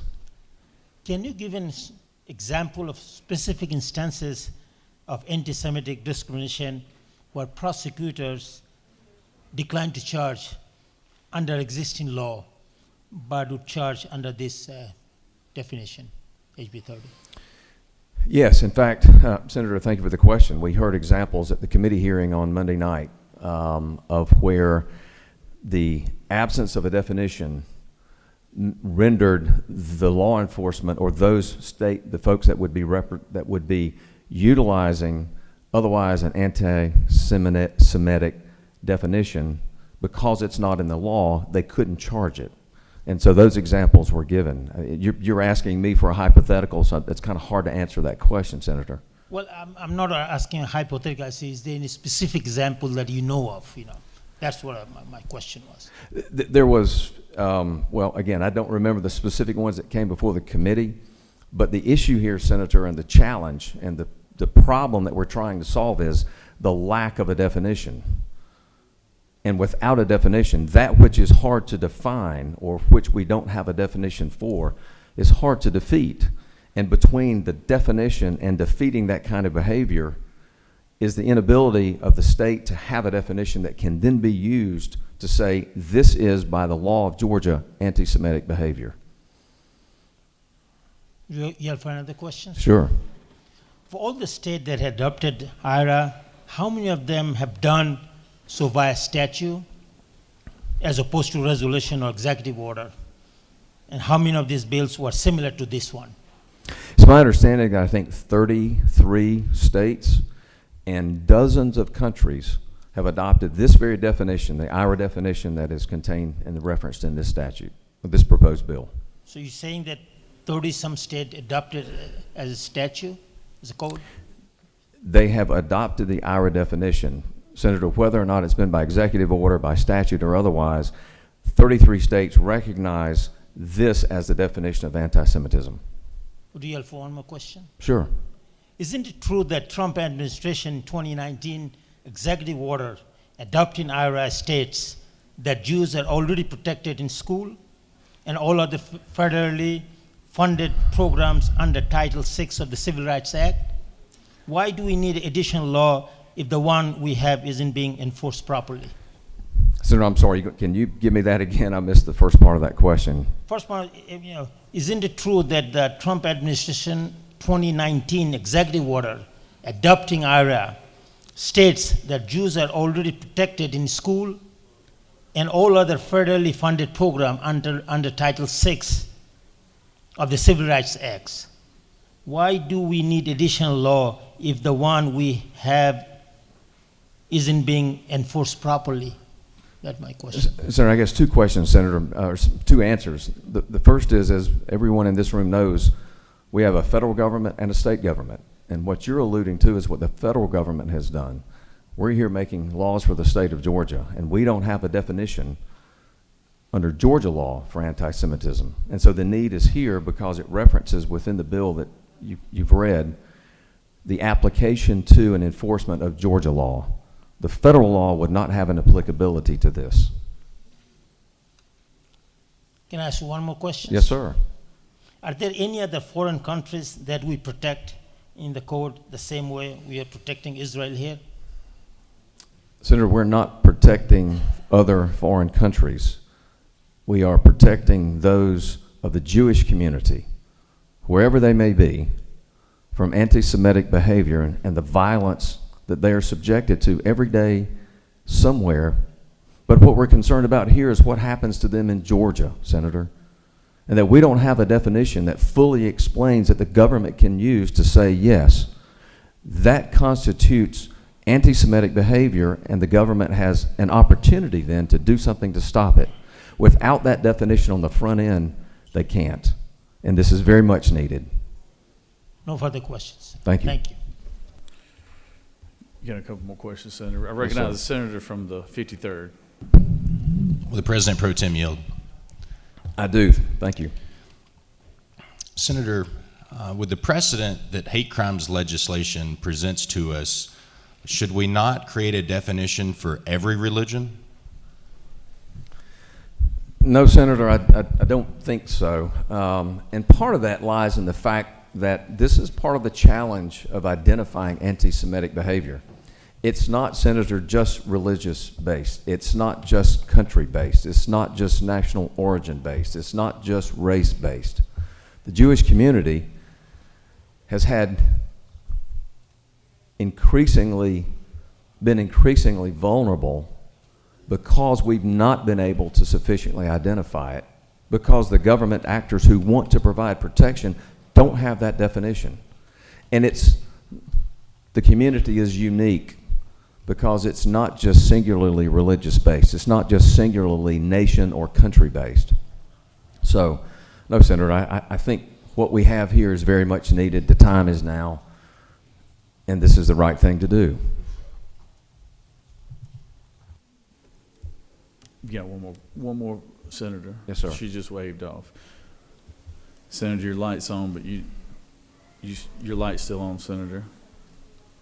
Okay, you have no further questions, Senator. Thank you. Thank you, Mr. President. Look forward to speaking to you, friends, at the close of the debate on this. Thank you. Recognize the senator from the 33rd. Speak to the measure.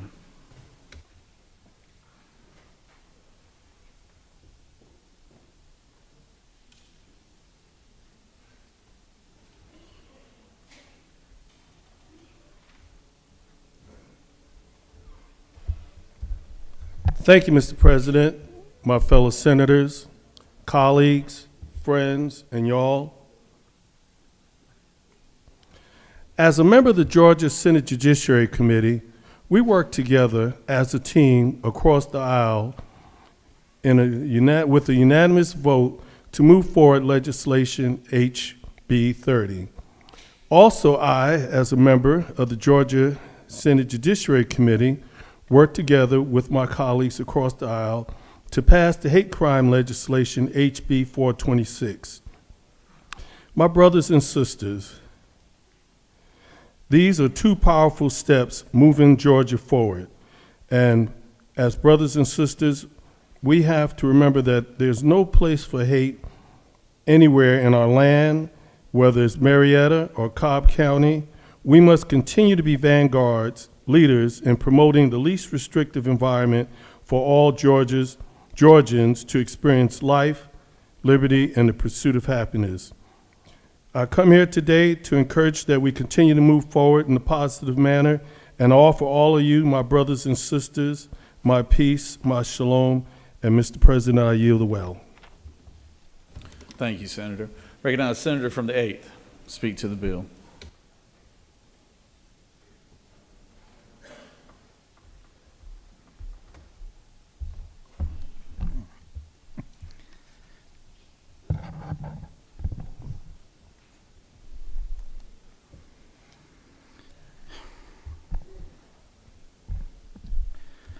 Colleagues, it's my honor to rise and speak in favor of House Bill 30. I want to thank the Lieutenant Governor, the President Pro Tem, and every member of the Senate Judiciary Committee, both Republican and Democrat, for supporting this important piece of legislation. Many of you know of my recent trip to Israel with my mom. We flew out on a Thursday, landed in Tel Aviv on a Friday, and the war broke out on Saturday. My mom had told me that this Holy Land trip would be the trip of a lifetime that she wanted to experience with me. Boy, was it ever the trip of a lifetime, just not in the way my dear mother had planned. I can never adequately thank the Israeli government, the people of Israel, or Renee Evans and the good people at the World Jewish Congress Center for the concern and priority they had for mine and my mother's safety. It was a pretty surreal experience to stand on my hotel room balcony at the Ambassador Hotel in Jerusalem and hear the Iron Dome rockets going off and the machine gun fire just a couple of hundred yards from where I stood. The sounds and images were much too close for comfort. I always joke with people that my life has been an illustration in Murphy's Law. If it can happen, it'll happen to Russ. Leave it to Russ and his mom to plan a Holy Land trip that coincides with the breakout of the largest war in 50 years in the country of Israel. The experiences I had and the things I saw have forever been imprinted into my conscience. I will be forever grateful to our tour guide, Fote, who stayed with us throughout the entire ordeal and did everything within his power to ensure our safety. Even with Hamas rockets landing 200 yards from his home, with his wife and children inside, he chose to remain by our side and did not leave us until he had made sure that we'd crossed over into Jordan. We had to flee through Jordan because the airport in Tel Aviv was shut down due to Hamas rockets, and even explored the idea of taking a boat to Cyprus in order to get out of the war zone. In times of crisis, you can become very close to someone in a short amount of time. This was indeed the case with our tour guide, Fote. Fote was a former IDF soldier, and as long as I draw the breath of life, I will owe him a debt I will never be able to repay. But as is the case with everything, we can all do something. I told Fote of the anti-Semitism bill currently being debated in the Georgia legislature. He spoke to me of how important legislation of this nature is, not only to the people of Israel, but to members of the Jewish community around the world. As we hugged and tears welled up in both our eyes at the Jordan-Israel border, he asked me to go home and help pass Georgia's anti-Semitism bill. This is me standing before you, my dear friends and colleagues, in the Georgia State Senate, attempting to honor the commitment I made to him that day, standing some 6,500 miles from the Georgia State Capitol. I hate to even say it because it sounds so egocentric for me to think that God had placed me, a rural South Georgia plowboy from the piney woods of Cogdale, Georgia, in Israel at such a time for a higher purpose. But my Christian faith has taught me that God doesn't make mistakes. Since my safe return, I have prayed and prayed about it, and the only reason I can come up with is the bill we're about to vote on today. I'll never forget one of the first calls I made when I got home was to my dear friends, the Lieutenant Governor and the Pro Tem. I told them both of my experiences and shared these thoughts with them that day. I was so happy when the Lieutenant Governor told me it was one of his priorities this session, and then again when the Pro Tem replied, "Russ, you don't know how much it warms my heart to hear you say that. I'm with you, brother." As a young child growing up on the farm, I was tasked with running a John Deere 2030 with a 12-row sprayer. If I went to spray a field with a lot of pigweed in it, my dad would always make me thoroughly wash the tractor off before I went into the next field. He had me perform that task religiously because he did not want to spread the pigweed seed to other fields and subsequently spread it across our entire farm. Just like those pigweed seeds, we cannot allow the seeds of anti-Semitism to spread and take root in our society. History has taught us a harsh lesson when we allow this to happen. The leaders of our grandparents' generation sat back and allowed the seeds of anti-Semitism to spread and take root all over the world until it was nearly too late. In the end, the pre-war leaders' failure to address anti-Semitism through appeasement eventually caused the deaths of over 420,000 Americans, 6 million European Jews, and nearly 60 million people worldwide. Passing this bill shows the world that we in the Georgia State Senate say never again. As a man and a public servant, I have always attempted to see things through others' eyes. My brother once helped me in this regard.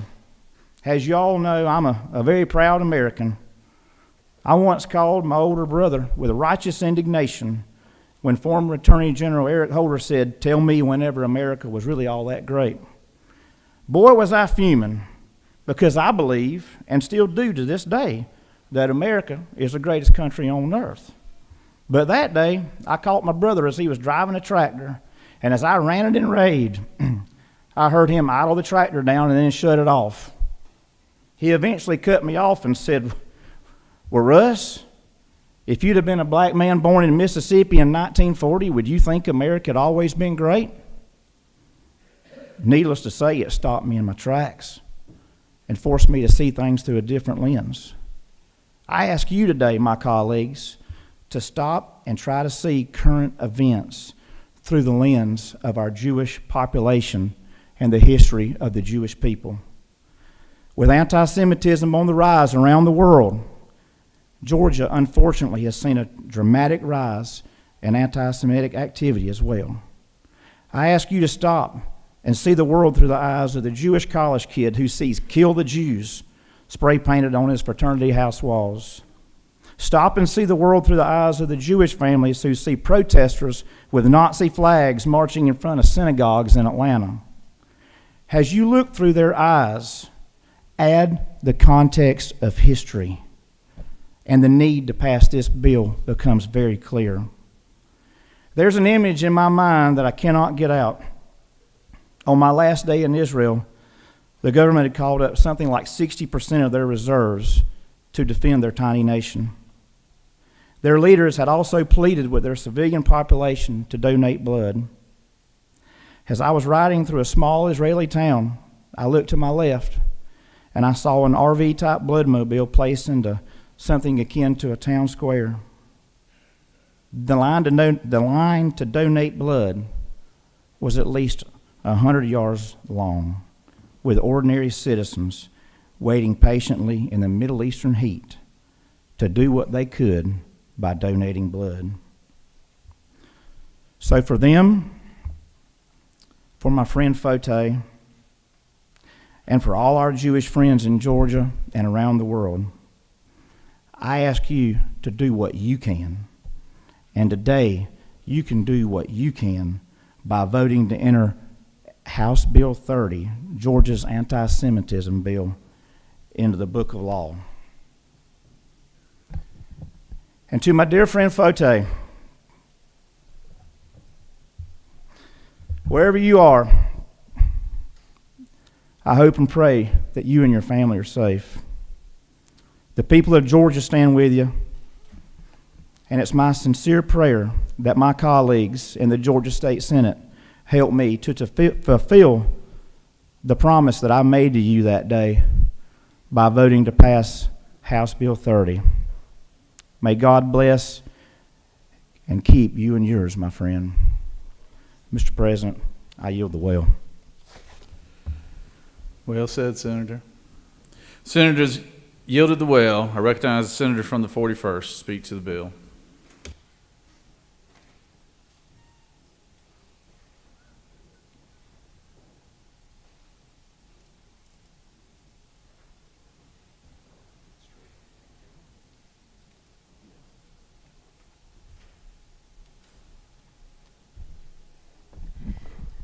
Thank you, Mr. President. I want to take a moment today to acknowledge a world of both and. The belief that things can be both devastating for one people and unspeakably atrocious for another. That we can mourn the loss of both Israeli and Palestinian lives. That we can both condemn the unacceptable acts of anti-Semitism that are plaguing the Jewish community around our state and acknowledge that our citizens have the right to voice their dissent about the tremendous harm being enacted upon Palestinian civilians. Let me be clear.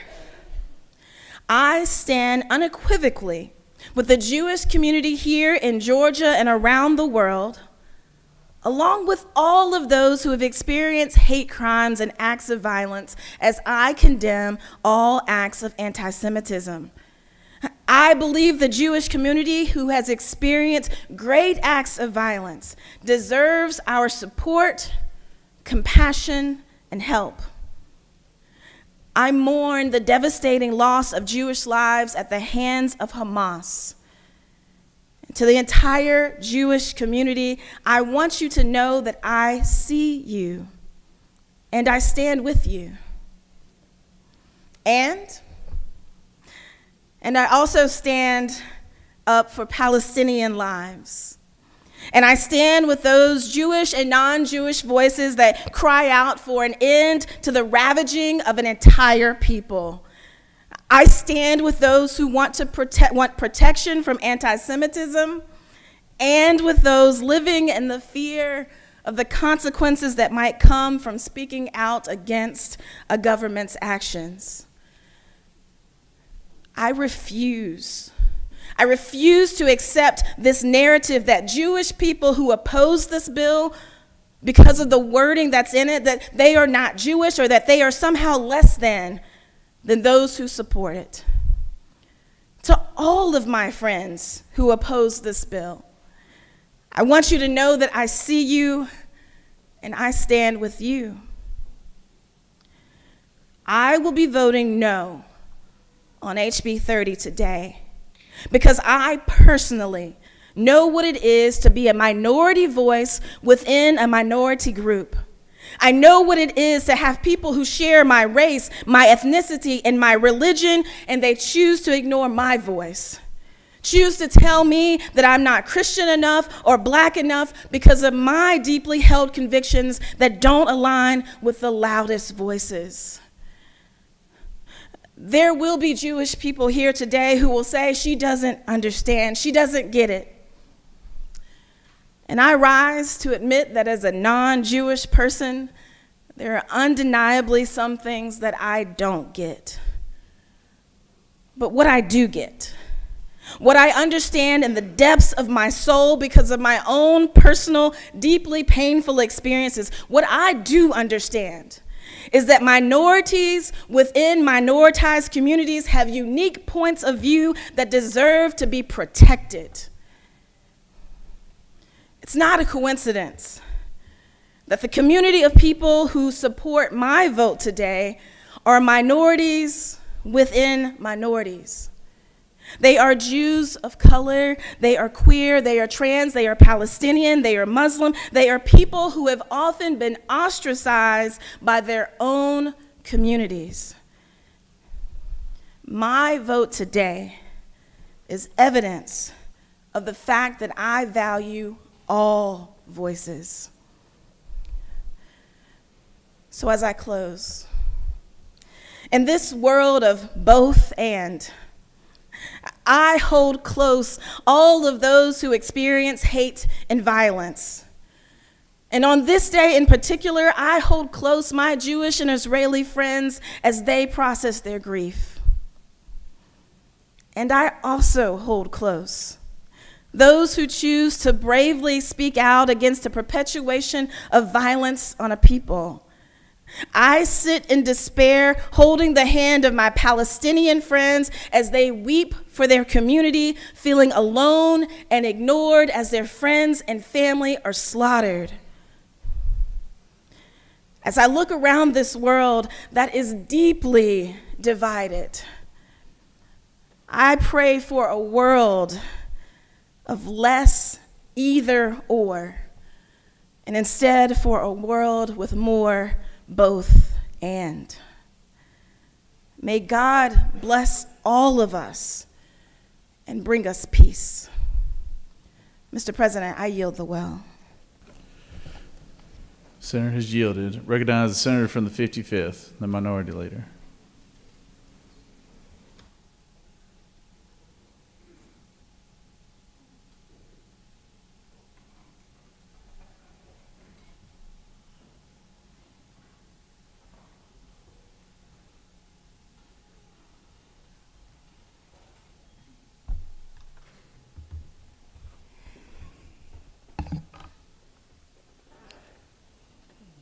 Thank you, Mr. President. Members of the Senate and guests, I rise today to support HB 30. Anti-Semitism, often called the world's oldest hatred. It has plagued human history for centuries. This awful virus of prejudice and hatred has affected every country and nearly every people on earth. I join my colleagues today in making a first step to fight anti-Semitism in our beloved state. But before I go back to my seat to cast my vote, I want us to remember a few things. Georgia knows this oldest hatred well. Anti-Semitic horrors and atrocities form some of the saddest and most shameful moments of our history. Let's remember. Leo Frank was wrongly convicted of a murder of a little girl named Mary Fagan. At the urging of former Congressman Tom Watson, 28 anti-Semitic thugs kidnapped and lynched Frank, a man whose wrongful conviction occurred after a trial riddled with anti-Semitic stereotypes and deeply anti-Semitic media coverage. Let's remember the 1958 bombing of the Hebrew Benevolent Congregational Temple. At 3:30 a.m. on October 12, 1958, 50 sticks of dynamite blew that temple apart, striking fear in Atlanta's Jewish population. A person who called himself General Gordon of the Confederate Underground took credit. His motivation, the temple's senior rabbi supported the civil rights movement and the end of Jim Crow. His motivation. Hateful anti-Semites revived this hatred in recent years. Our Jewish friends have found swastikas carved into their windows, and disgusting and hateful anti-Semitic posters and flyers pasted in their neighborhoods, community centers, and places of worship around Georgia. Last year, I condemned this attempted intimidation of our Jewish brothers and sisters. Just like I said then, no human being deserves this treatment. Not a Jewish person, not a Muslim, not a Christian, not anybody. I also must acknowledge the anti-Semitism present since October 7th, 2023. I heard the disturbing chants. I watched college presidents refuse to say calls for genocide of Jewish people would violate student conduct policies. I've listened to misguided defenses of a terrorist organization that slaughtered parents in front of children and raped helpless women on October 7th. I watched the callous removal of missing posters that depicted victims of those attacks. And I watched as anti-Israel activists targeted Jewish businesses. Victims who were selected only because they were Jewish, not for any support or advocacy of Israel. Let me be clear. The poison of anti-Semitism affects the political left of our college campuses. This must end. As one of Georgia's political leaders, I'm doing everything I can to find an antidote to this poison made of resentment, prejudice, and hate. But anti-Semitism is not exclusive to one coalition or party. Anti-Semitism poisons us all, especially when our former president and the likely nominee of the Republican Party continues defending anti-Semites and giving them prominence and publicity. Our state and our country would never destroy this vile hatred when elected officials cannot find the courage to condemn Donald Trump's dehumanizing anti-Semitism and its embrace of neo-Nazis. It gets harder and harder to get that word out of my mouth. Donald Trump has time and time again showed us his true colors. He refused to denounce David Duke, one of the world's most prominent anti-Semites and a former Grand Wizard of the Ku Klux Klan. He refused to condemn men who marched the streets of Charlottesville chanting, "Jews will not replace us." Not only did he refuse to condemn them, he praised them. He called them very fine people. In 2022, Trump had dinner with Kanye West and Nick Fuentes, both anti-Semites. Fuentes, by the way, spends his time making videos that praise Adolf Hitler and spread Holocaust denial. Let me be clear on this issue too. Those who support and defend Donald Trump should never lecture anyone about anti-Semitism.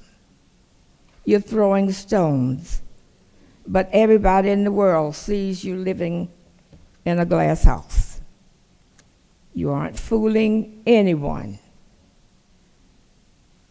I know some of my longtime allies may disagree with my vote today. To those people I say, I understand and respect your perspective. I thoughtfully considered your arguments, but I ultimately reached a different conclusion. Because hate is hate. An anti-Semite isn't just an anti-Semite. They also probably hate Muslims, black people, immigrants of all colors, and anyone else who doesn't look like them. Fighting anti-Semitism means fighting all forms of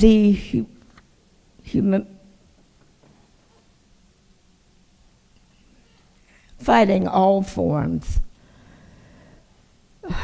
of dehumanization and hatred, period. Let me show you. Earlier today, I shared the story of Leo Frank's vicious lynching.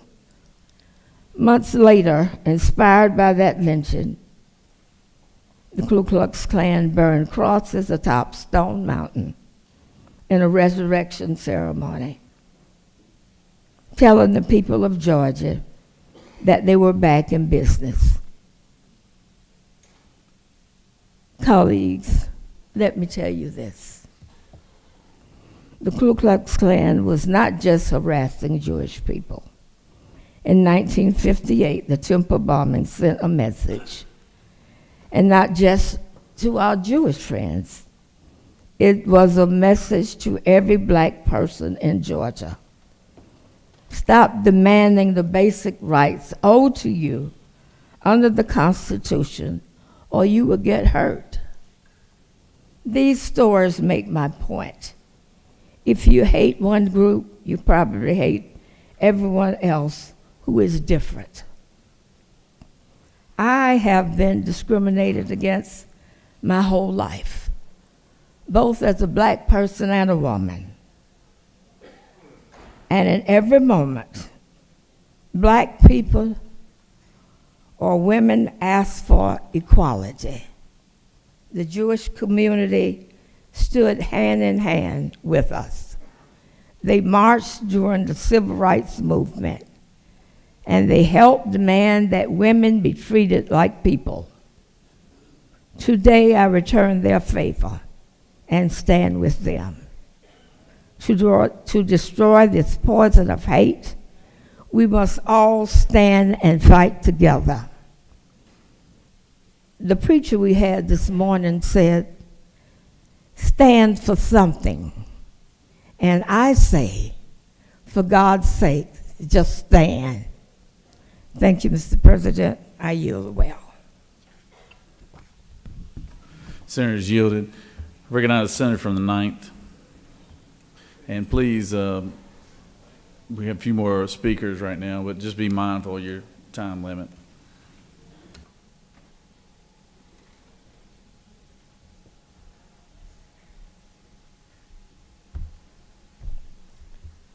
Thank you, Mr. President.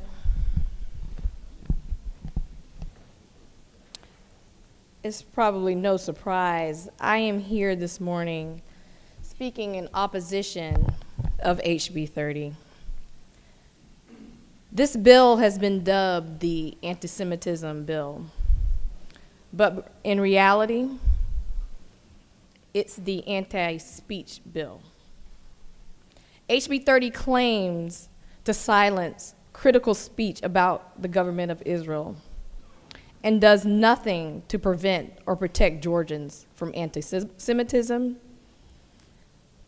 This body already addressed enhanced penalties for anti-Semitism and other forms of racism back in 2017 with the passage of the hate crime statute.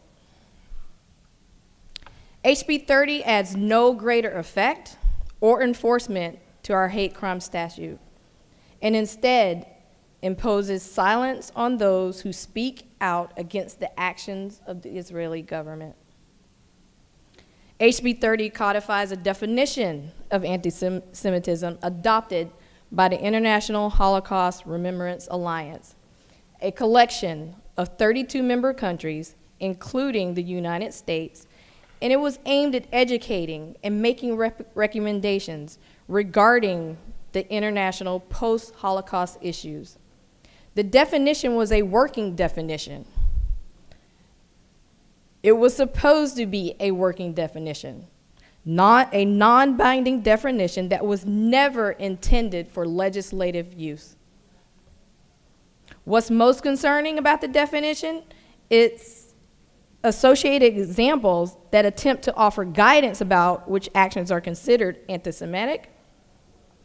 And according to the IRA examples, expressing criticisms of Israel's government and policies is considered anti-Semitic.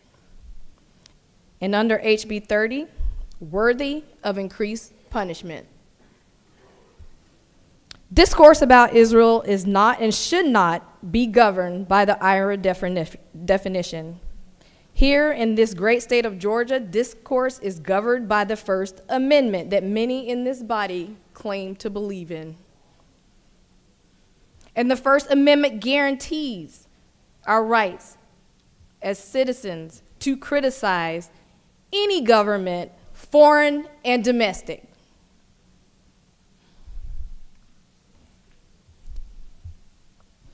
Does our Constitution not mean anything? Do our federal laws not mean anything? Does the guarantee of free speech in a country, in Georgia, mean nothing?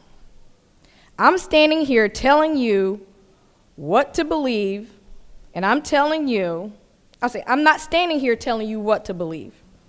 I'm telling you that we have a right to express what we believe without threats of disproportionate punishment or losing our livelihoods. And that's what's happening. That's what this bill does. An innumerable number of college professors have already been reprimanded and suspended and terminated for criticizing Israel. Some of those professors right here in Georgia, and they're not just professors that are being criticized. It's countless student-led campus organizations. They have been completely shut down for expressing criticisms of Israel. Restricting speech that is government critical violates the First Amendment because it is directly based on content. The IRA example doesn't say that the general conversation about Israel or anti-Semitic, it says that the criticism specifically is anti-Semitic. This is a content-based restriction, and the United States Supreme Court has already ruled and affirmed time and time again that content-based restrictions on speech are unconstitutional. This is nothing more than an anti-democratic silencing speech that's critical of government. I understand that to some, speaking out against Israel is offensive and maybe even hateful.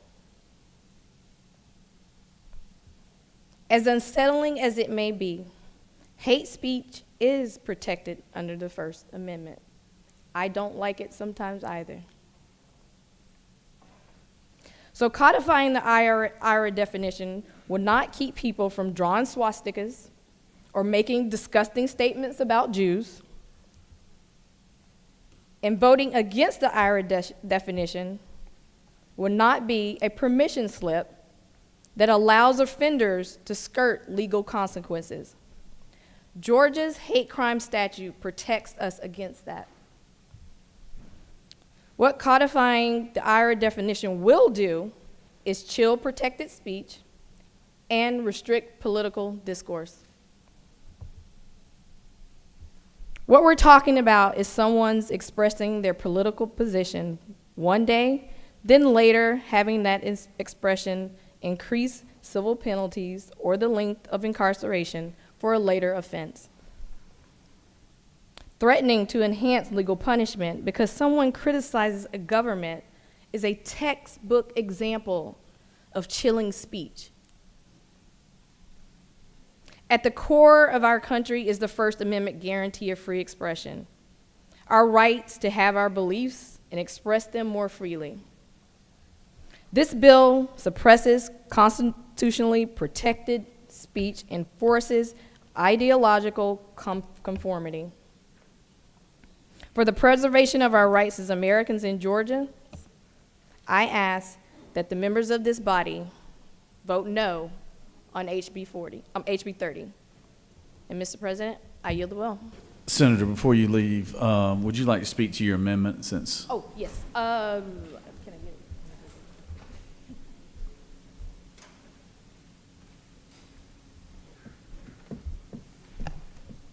I have introduced an amendment. This amendment clearly just wants to fully clarify what criticisms are and are not. And it's just simply inserting criticisms of Israel similar to that levied against any other country cannot be regarded as anti-Semitic. That is free speech.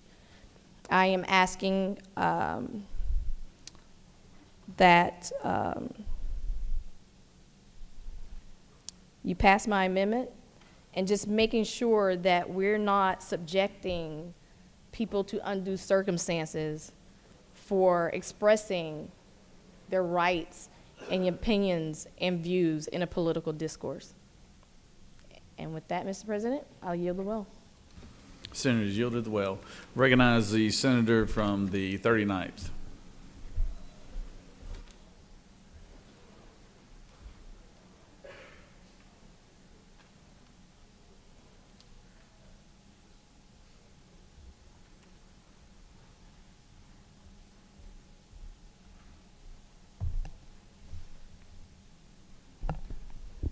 Thank you, Mr. President.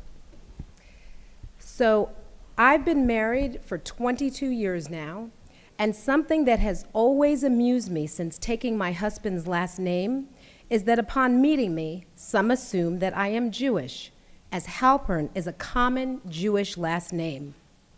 And while I am not Jewish, I am proud of the Jewish heritage that is reflected in my name from my husband's paternal side. I grew up in New York and New Jersey as Sonia McLaughlin and was lucky to be raised by incredible parents who both attended HBCUs. Growing up and into my adulthood, I was also lucky to live in communities where there was a plethora of diversity. And while many of my friends have backgrounds similar to mine, I always had close friendships with those who came from different backgrounds, including my Jewish peers, particularly with Jewish women. Women who have been my confidants, women who I trust, women who have shown up for me. I share this because today we are here to talk about issues that affect the Jewish community and people who I care about. And so before I speak about HB 30, I want to make some acknowledgments. There's a popular quote, I believe the author is unknown, that reads, "Surround yourself with people who fight for you in rooms you're not in." And so as we discuss HB 30 in this room, it is important to me to acknowledge that there is not a senator who is Jewish in this chamber, at least not for now. I've had many conversations with Jewish constituents, neighbors, and friends since October 7th, and I have been dismayed at the rise in anti-Semitic rhetoric, threats, imagery, and hate crimes that have taken place in our state and in our country. I have never, ever seen this level of anti-Semitism in my life. And so when I speak to Jewish men and women in Georgia, I acknowledge their pain, their fear, their grief, and their feelings of aloneness. The Jewish women in my life have confided in me that they have been made to feel othered and isolated at a time when they are deserving of support. So, Mr. President and Senate colleagues, I am here to offer my endorsement of HB 30 that adopts the International Holocaust Remembrance Alliance definition of anti-Semitism, so that public officials can recognize anti-Semitism and better define it. Jewish Americans, who make up about 2% of the population, endure approximately 60% of all religiously motivated hate crimes, per the FBI.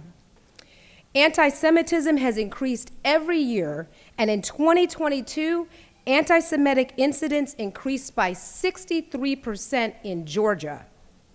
Following the October Hamas terrorist attack on Israel, anti-Semitism has surged nearly 350% in this country. These statistics are horrific. The IRA definition of anti-Semitism has broad consensus and is supported by the majority of mainstream Jewish organizations, including the Jewish Federation of Greater Atlanta and American Jewish Committee. Not to mention that this definition has already been adopted by 31 states and counting. It is time for Georgia to pass HB 30.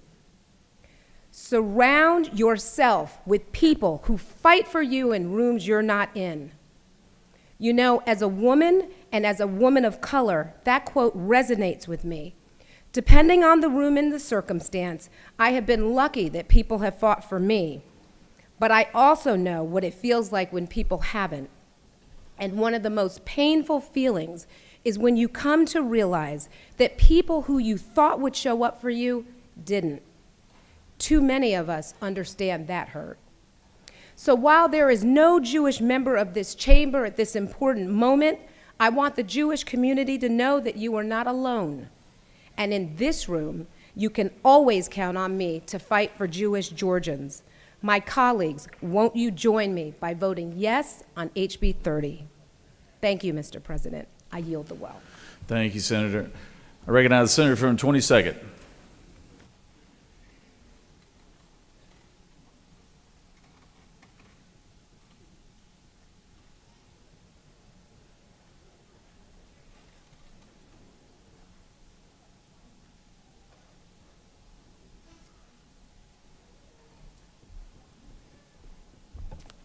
Thank you, Mr. President.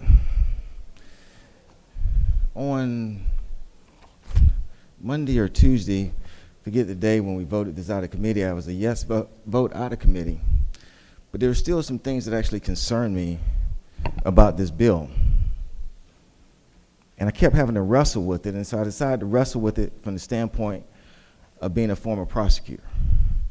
And so therefore, I won't be as passionate as normally I am. I'm going to be a little bit more clinical in how I approach this, because I think it's important to do it that way. So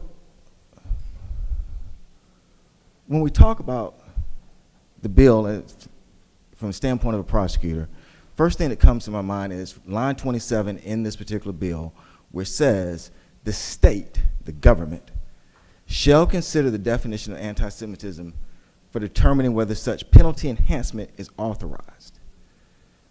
And then we go to the hate crime statute. Hate crime, of course, is where a person intentionally selects a person because of their race, color, religion, national origin, or others.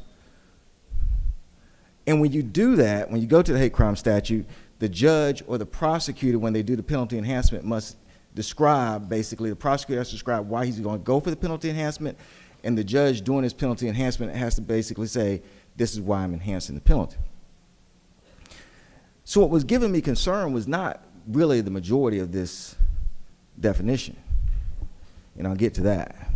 And it's what we talked about in the amendment, which is 7 and 8 for me. I think others have mentioned others, but it was 7 and 8, because at that point in time, and I 100% get it, I know exactly how the hate crime will work.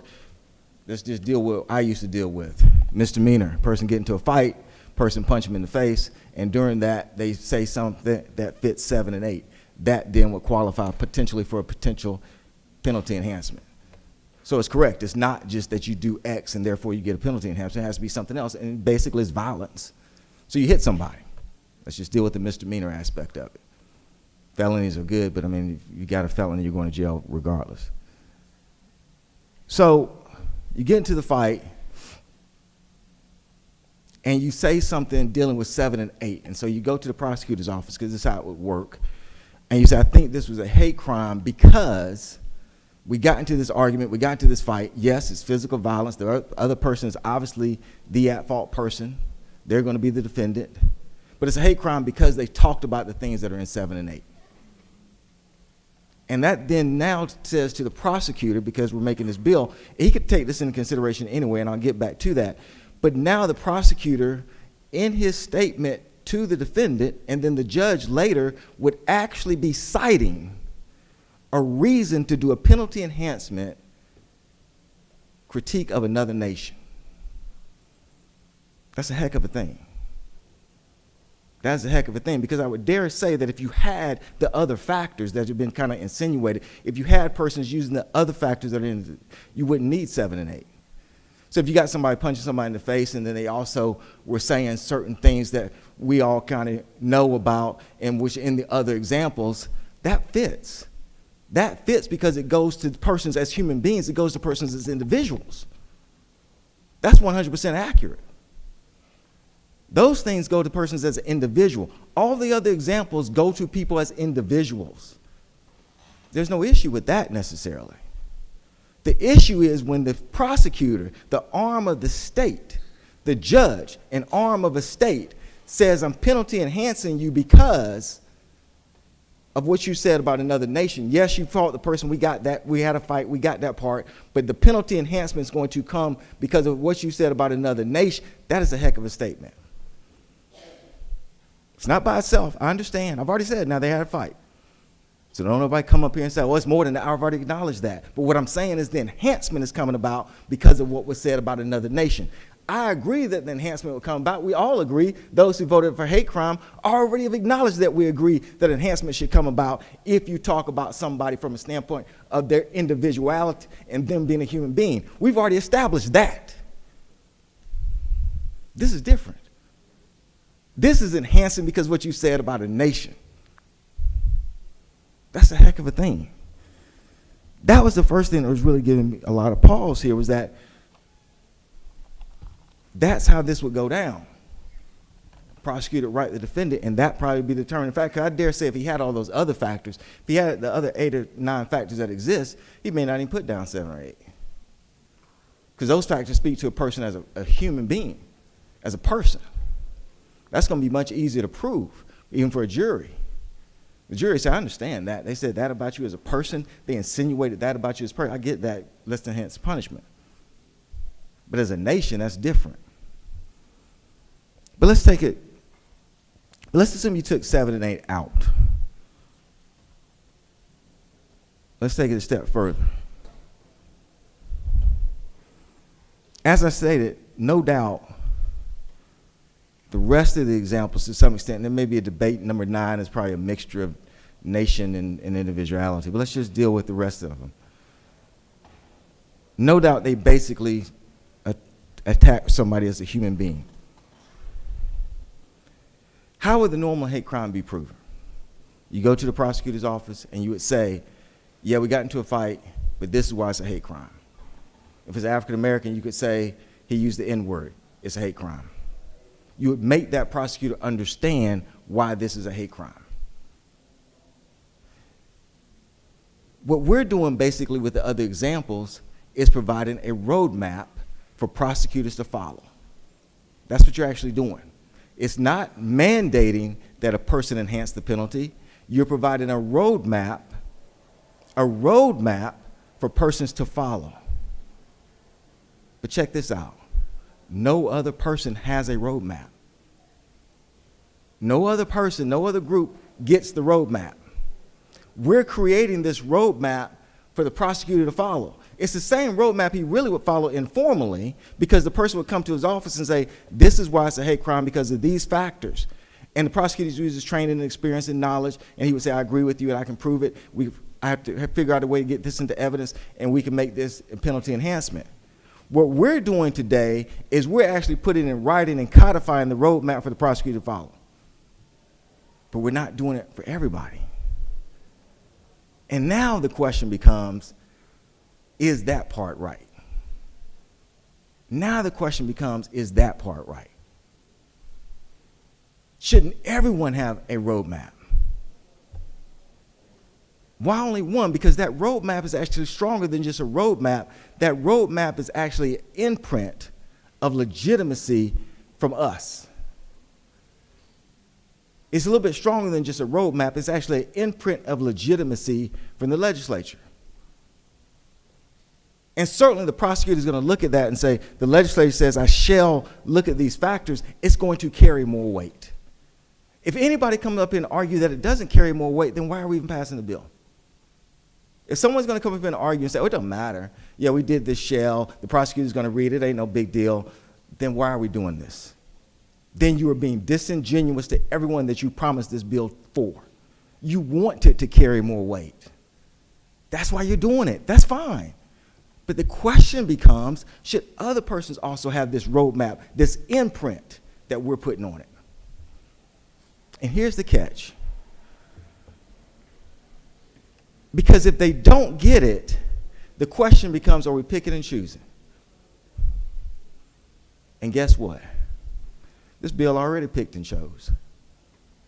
See, the IRA definition is interesting. It's more than just anti-Semitism. It actually has two definitions. One deals with anti-Semitism, and one of the things, because as I go through this, I don't really want to pit nationalities and persons against each other. You guys got your phone, pull it up, and you'll see it. It's from IRA. It deals with the Holocaust.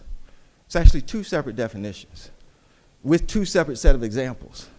One deals with anti-Semitism, and another deals with another group.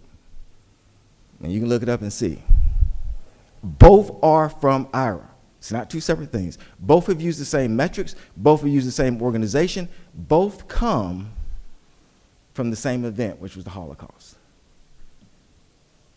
We are not addressing both, which is not surprising because those same persons were ignored when we talked about doing restitution for Nazi Germany. They also were ignored at that time too. That's when I really started getting a pause when we start saying, are we going to pick and choose? I don't know if it's done on purpose. I doubt it, but we get caught up. But right there in that definition, there are two groups that are actually talked about in IRA. I'm not talking about another group somewhere. In that definition, by that organization concerning the same event. And we did not cover both. We're already picking and choosing. And so therefore, we already know we've done that now.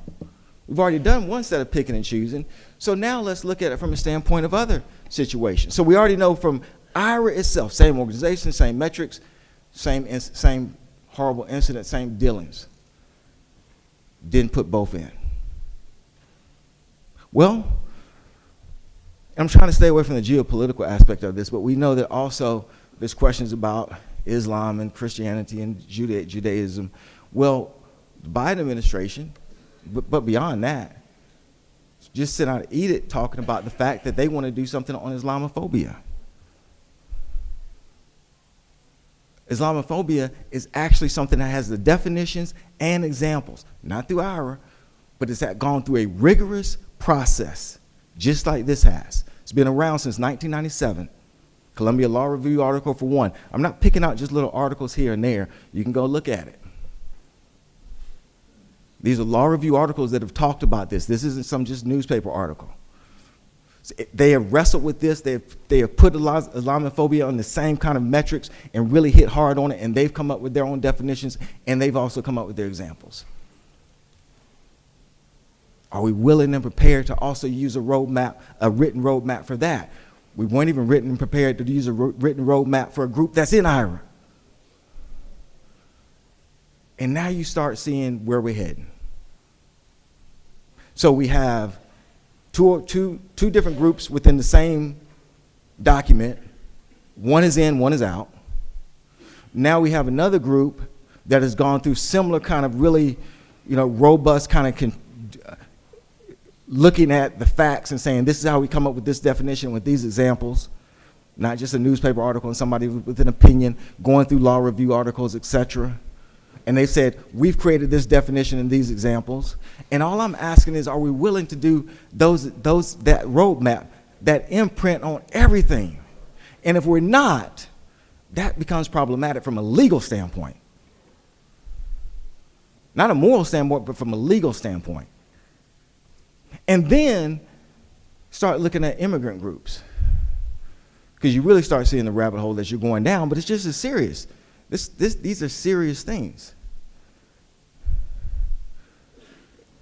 Go and look at different immigrant groups and law review articles based on them. One I found was dealing with Somalis. And to them it's important.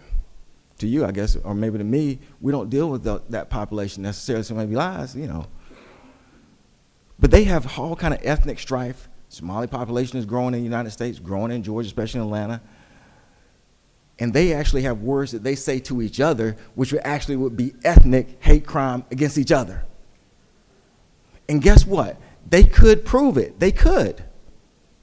What would happen is you would have a person of that ethnic background would get beat up, would go into a fight. We understand that. They had a fight. They'd go to the prosecutor's office, and the prosecutor would say, I just thought this was just a fight between two guys from Somalia. What are you talking about, hate crime? Let me explain to you. See, he used this particular term about me. He used this particular term about me. And within our culture, these things mean this. And the prosecutor may say, you know what? I now understand what you're saying. I think I might be able to sell that to the jury. That's how it works. That's how it should work. Absolutely. That's how it should work, and that is how it works. 100%. That's why we pass hate crime. That's why some people oppose it and say, well, wait a minute, you're opposing speech. We're beyond that now. But that's exactly how it would work. That person would go into the process right now today. They don't need definitions for this. They don't need this bill. They're going to go to the prosecutor's office. The prosecutor is going to say, well, I didn't really know what was going on. I just thought it was two Somalis fighting each other. No, no, no, no. You have to understand in our culture it means this, this, and this is ethnic cleansing to some extent, and this is what's going on, and you teach the prosecutor. And you would teach them about, same thing with race. We think we know everything about race, but you would have to teach them about that. You would have to teach them about religion. This bill eliminates the teaching process and says, we're not going to create the roadmap. And the only question becomes, are you willing to create the roadmap for everyone else? Maybe we are, but if you're not, I think you have a problem legally and possibly morally. But that's where you are. And right now, I don't know if the will of this legislature is to do that, to do a roadmap for all the different variables that could take place. And there may be, not only because it's any type of ism, racism, sexism, whatever it may be, it may just be, that's just too much in the weeds to get into, and we want to give prosecutors discretion. Absolutely. It may just be that. Doesn't have to be a sinister reason, but the bottom line is you're still picking and choosing, even if the reason is, look, we don't want to burden prosecutors with all these different definitions. I get it, but you're still picking and choosing. You just are. And the fact of the matter is the law exists, and what, to me, the better route would be to make sure we have total training. We could use examples. I still wouldn't want to use 7 and 8. Have total training of our officers, our state agencies, on all of these different variables. Because you know what else? We know how that training works because that training worked in the area of DUI. When I graduated many, many years ago, DUI was 0.12, and that is not 2 beers. And it took an education process for even prosecutors to realize this is serious, because it was 0.12, it was 0.15, and back in those days, the officers would just go home. But all of us learned. And then the legislature started learning and took it down to 0.10, took it down to 0.08, and our roads were safer. But that was a learning process. We didn't have definitions. Domestic violence, for instance, we learned. We learned that giving the flowers after somebody gets into a fight, that was not love, that was power control. That was something the prosecutor had to learn. We learned it through training, we learned it through experience. We learned it, and we prosecuted those cases better. We learned that saying I love you after a fight was not about love, it was about violence and control. We learned it. The legislature didn't put a roadmap and say, okay, if they say I love you after the first fight, it's this. If they say I love you after the second fight, it's this. No, they said this is domestic violence, and you prosecutors are going to have to learn what it is. And I have faith that our prosecutors and our defense, and I'm just using that, and I know it applies to other agencies too, but I have faith that they will learn what true anti-Semitism is. If they don't know now, if you get into a fight that is how to be penalty enhanced, they will learn it. But they also will learn Islamophobia. They also will learn the situation about the Somalia. They will learn all of those things, and they will become better at their job. But unless we're willing to do it for all the different groups who have gone through different metrics, who have gone through rigorous analysis and come up with their own definitions and their own examples, if we're not willing to do that for whatever reason, then we can't start this process now. And we've already shown we weren't willing to do it. Because we took a definition which had two different groups staring us in the face, and whether it was because of negligence or whatever, we left one group out. The exact same event, the exact same type of discrimination, we left a group out. So we've already shown that we're not willing to do it. And we can't do this picking and choosing. Trust. Trust that we can do the education we did in DV. Trust we can do the education we did with the DUI. Trust that we did the education we did in the United States, period, to improve race relations. Trust. We will be a better society for it. Thank you, and I yield the well. Recognize the senator from the 17th.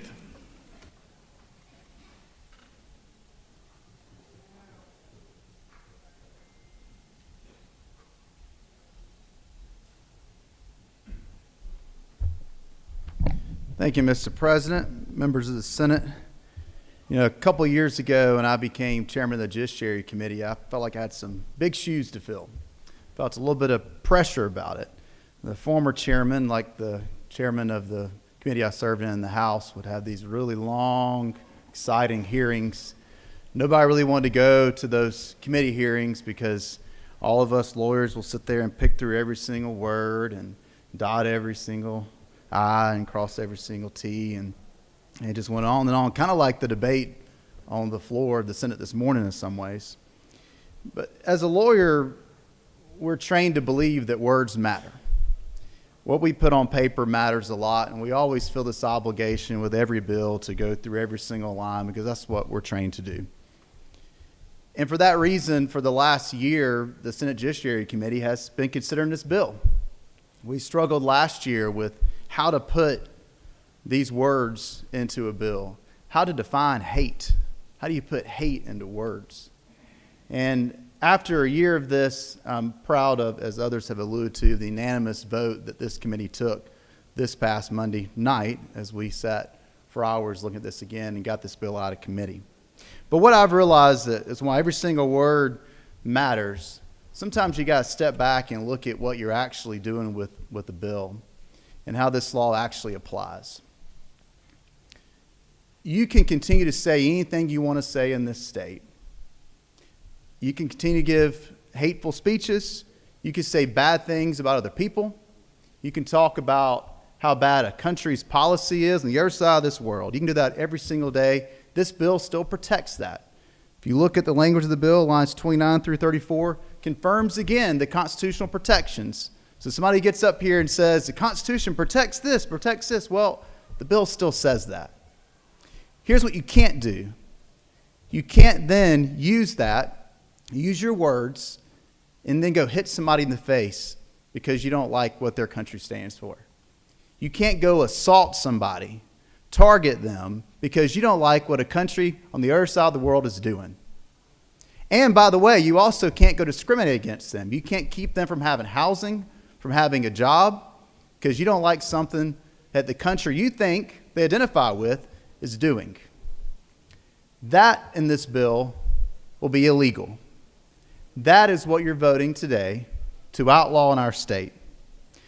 When we had the hate crimes bill in the summer of 2020, yes, the summer of 2020, because if you remember, we came back in the middle of COVID and came back into session and passed that bill.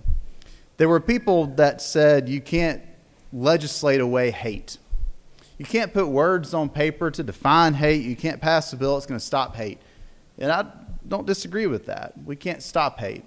But in the summer of 2020, after what we saw played out on national TV that happened in our state, we came together as a body and said, We can't legislate it away, but we can make sure everybody knows we don't stand for it in Georgia. With this bill today, we can't stop what's happening around this world. We can't stop the hate that's happening in some of our backyards. But we sure can stand up as a body and say in Georgia, we're not going to stand for it. Now, briefly, Mr. President, I want to mention the amendment. Amendment 1 sounds great. The language there I can't disagree with. That should be in the bill. Here's the problem with the amendment. It already is in the bill. This language comes exactly from the IRA definition. On line 2 of the examples starts this very quote. So we don't need this amendment. And I'm hoping that the author of the amendment will withdraw it, because if you really want that language in the law, you'll allow it to stand in its place as it's written in the code and in the examples that we have, and you won't pull one section out without pulling all of it out. I think this is very important language. It should be interpreted in the definition. It's already in place. So, Mr. President, I ask everyone to support House Bill 30 and oppose the First Amendment. Thank you, Senator. Recognize the Senator from the 50th.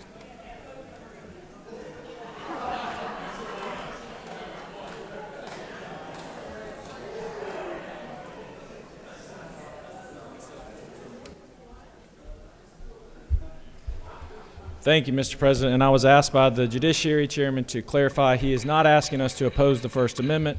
It is the First Amendment to this bill. So, well, thank you. I rise. Some of the topics that I was going to hit on, the Judiciary Chairman did hit on, but I want to try to depoliticize this bill for those in the chamber that may be confused as to what it does after the debate that we've heard today. The hate crime bill, which is OCGA 1710-17, states if you commit one of these 5 crimes, simple assault, simple battery, criminal trespass, or misdemeanor, then you're charged with those if the trier of fact, the judge, the jury, determines beyond a reasonable doubt that the defendant, the person who committed the crime, intentionally selected their victim or group of victims or any property owned by them as the object of the offense because of their actual or perceived race, color, religion, national origin, sex, sexual orientation, gender, mental disability, or physical disability. Then you get these enhanced penalties. So what does that mean? As the Judiciary Chairman stated, this does not chill speech. This is not an anti-speech bill. You can still say whatever you want to under the color of the law. But then if you say these things and have a certain belief, target someone or a group of individuals, then it's a crime.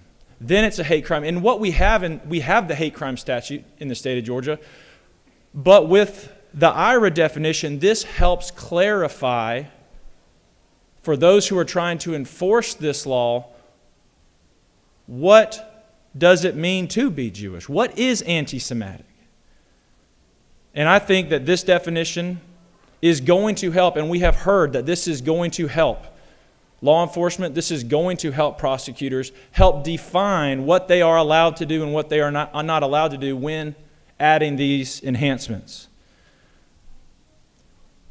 This is a good bill, and I hope you support it. Despite the political ramifications surrounding the bill and those who have come up to speak against it, I ask for your support on this bill. Thank you, Mr. President. I yield the will. Thank you, Senator. Senator from the 40th. This looks like, Senator from the 18th, this looks like the last speaker unless somebody else comes forward. So be on deck to close debate after this. Looks like the last speaker before closing debate. Thank you, Mr. President. To my colleagues in the Senate, this is my 12th year in this Georgia General Assembly. 6 years were in the other chamber, then I left for 14 years, and then I came back to this chamber, and it's the 6th year in this chamber. And looking back at all those years, I think I can honestly say that I have struggled more with this bill than any other bill that I have voted on in those 12 years. I've stood in front of you and I've told you the horrible story of the flyers, those awful flyers, nasty, ugly, mean, hateful flyers that were thrown into the driveways of the North Atlanta suburbs in my district, to driveways of my friends. We stood together against that. I stood in front of you this session and told you such a sad story about a family who lost their daughter protecting Israel just last November. We grieved together as a body about that. One evening, it was late, I went down to my office and found my office mate upset, the senator from the 5th, because he had been receiving so many phone calls from people saying, how could he possibly be a senator to represent his district because he's a Muslim? So how can he possibly represent people as a senator? I bet you didn't know that. Then I went home that night and I turned on the news and there was Gaza and those horrible images of those people dying in rubble, children. It's horrible. It's absolutely horrible. And all of those hurts I feel. But my heart has many rooms. I can hold all that pain for these different groups at the same time. I have looked at this bill up and down, and the definition, up and down, to the left and the right. I have had conversations with legislative counsel about some of my legal concerns about the bill. But this whole time, I just kept feeling like something was missing. And the senator from the 22nd actually got to the same conclusion that I got to. He got to it as a lawyer. I'm a social worker, so I'm kind of a healer kind of person, so I got to it through my heart. And that's that if we're going to define anti-Semitism in the law, then there are a lot of other groups that experience racism that they should also have definitions and explanations of what racism looks like. Definitely, we should have what the senator referred to as a roadmap for Islamophobia. We should have definitions for people in the LGBT community. We should have definitions for our indigenous people. And then there was one thing I thought of, we should have definitions for racism against black people. And there was one thing that I thought of that really, really bothered me. And that's that in the IRA definition of anti-Semitism, it says that if you state that you deny that the Holocaust happened, then that's anti-Semitism. Absolutely. But we passed a bill 2 years ago that said that things that make white children uncomfortable in the classroom shouldn't be taught. And there are a lot of teachers who are now interpreting that to mean that they can't teach that slavery existed. So how can we pass that bill 2 years ago that makes people feel like they can't teach about slavery and then pass a bill saying that denial of the Holocaust is anti-Semitism? That doesn't seem congruent to me. So if we had two bills today, if we had this bill, HB 30, that defines anti-Semitism, and we also had a bill that defines Islamophobia, I would feel so much more at peace. And we had an opportunity over in the House. We have the only Jewish member in the House, and we have the only Palestinian member in the House. And I think they did try to talk to each other, but what if it had turned out differently? What if they had talked to each other and decided that we needed both bills? Then would I have had the people in the hallway at the ropes today who were telling me they didn't feel heard or understood or protected? I think that we could have come together if we had seen both sides. And so I agree with the senator from the 22nd. We're missing something today. And this partial action that we're taking isn't going to eliminate hate, which I think all of us in this chamber, that's what we want. We will not eliminate hate until we learn to listen to one another. Thank you, Mr. President. I yield the well. Thank you, Senator. Recognize the Senator for the 18th to close the debate.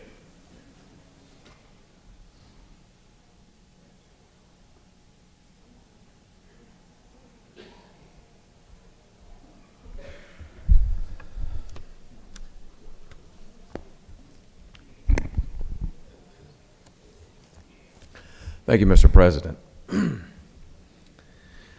We've been here a long time. We've heard a lot said today. I'm going to try not to take too much more of your time, but a few things I do want to share. First of all, I want to thank those of you that have spoken in favor of this bill. I want to thank the minority leader for her moving speech and her view on this. I want to thank the senator from the 8th who gave an incredibly moving personal story of why this is important for him to be here today. And for those of you that will vote yes on this bill, I want to thank you on behalf of the vulnerable, pleading, begging Jewish community in our state who just want to be safe. Thank you for making a step today in that direction by voting yes. Let me address briefly the amendment offered by the senator from the 9th. First of all, and I want to thank the Judiciary chairman who made some of these great points. The suggestion that somehow this is an anti-speech bill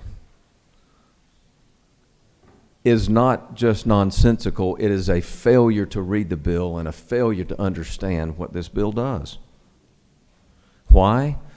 Because as was pointed out, the actual very verbiage in the amendment is contained within the IHRA definition that this bill references. And I quote, "Criticism of Israel similar to that leveled against any other country cannot be regarded as anti-Semitic."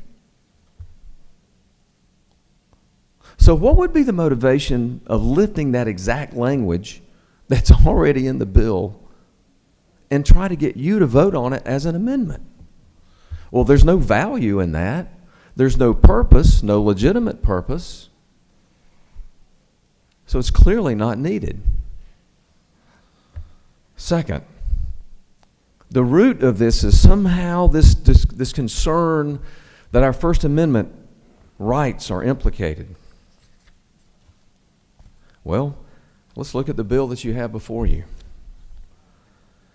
When you look on line 29, it says, and I quote, "Nothing in this code section," that is the substitute I'm asking you to vote for today, "nothing in this code section shall be construed to diminish or infringe upon any right protected under the First Amendment of the United States Constitution or the Georgia Constitution." So we clearly don't need the amendment for that because there's an absolute built-in, baked-in, guaranteed protection that nothing about this bill will infringe upon anybody's rights that we all enjoy under the First Amendment of the Constitution. Third,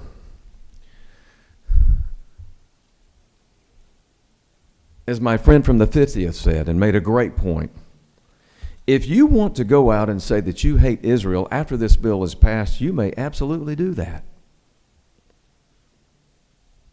But if you want to commit a crime, you got a problem. If you commit a crime, as he identified, under the hate crime statute, you got a problem. And if you happen to commit one of those crimes while spewing anti-Semitic speech, you might just subject yourself to the hate crime statute. Folks, that's all this bill does. That's all it does. And all of this baseless rhetoric about it's somehow chills speech and you can't criticize Israel, That is nowhere in anything I'm asking you to vote on. Specifically, I would ask, what provision in the bill that you have before you triggers any criminal penalty if somebody speaks out against Israel? It doesn't. It's not in there. Which is why I would submit to you why the senator who offered this amendment didn't give you any quotes from the bill, didn't give you specific references or paragraphs or line numbers saying, here's the problem. Let's look at this earnestly and honestly. Here's the issue of where free speech is chilled, why you can't say these things if we pass this bill. Those quotes weren't given to you because they're not in there. It's not in the bill to which she referenced. You know, we get the honor of coming here and handling a lot of issues, some sort of mundane administrative things, but sometimes, on rare occasions, we get the opportunity to protect the vulnerable of this state from evil. We don't get to do that every day, but we do today. This bill is needed. If you're a part of the committee, or if you watched it, and you heard during the time allotted the people from the Jewish community and others that came and talked about what the Jewish community is subjected to on a regular basis, you know this bill is needed. The Jewish community of our state are crying out for this and have been for some time. One of the most poignant moments of the committee hearing was when the gentleman came and he talked about the impact of what is going on in the Atlanta area of some Jewish schools and the fact that his children can't get transported to their schools safely. Not just veiled threats, but direct threats of violence and attempted violence and sometimes successful violence against our Jewish neighbors. And he said, I quote, "We just want our children to be safe." Who in this room that God has blessed with a child doesn't want your child to be safe? I pray that mine are. I know that you pray that yours are, regardless of to which God you're praying.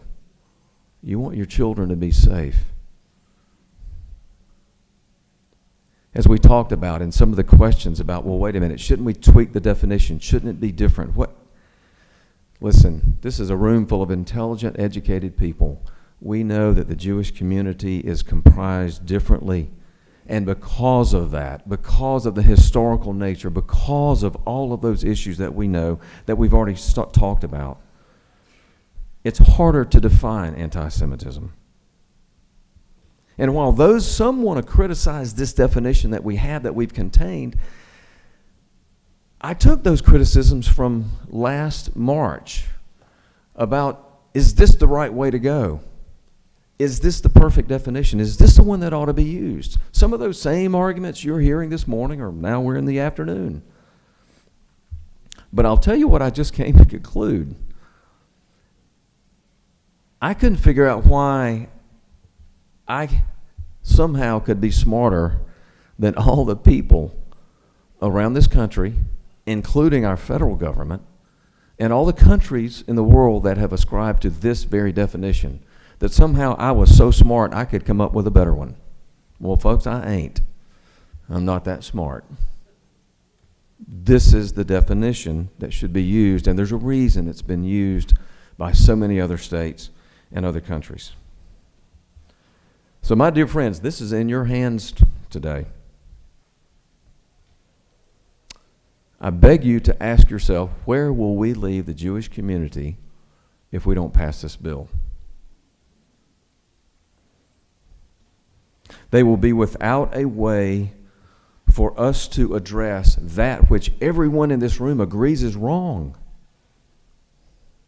but no way to address it. Because if our state can't define it, we can't provide them the protection. So, if not us, who? If not you, who? If not now, when?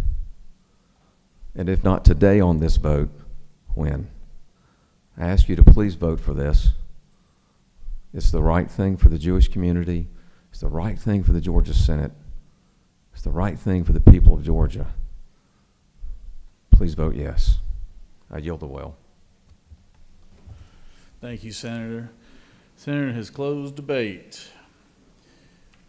Now we're in a posture of taking up the amendment authored by the senator from the 9th. On Amendment 1, is there objection to the amendment? We have objection. We're just going to go ahead and put it up on the board, if that's all right. All those in favor of the amendment will vote yea. All those opposed, nay. Secretary, unlock the machine.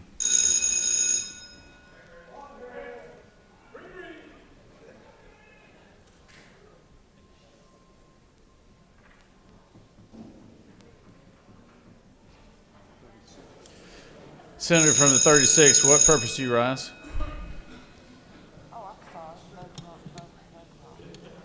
You wave.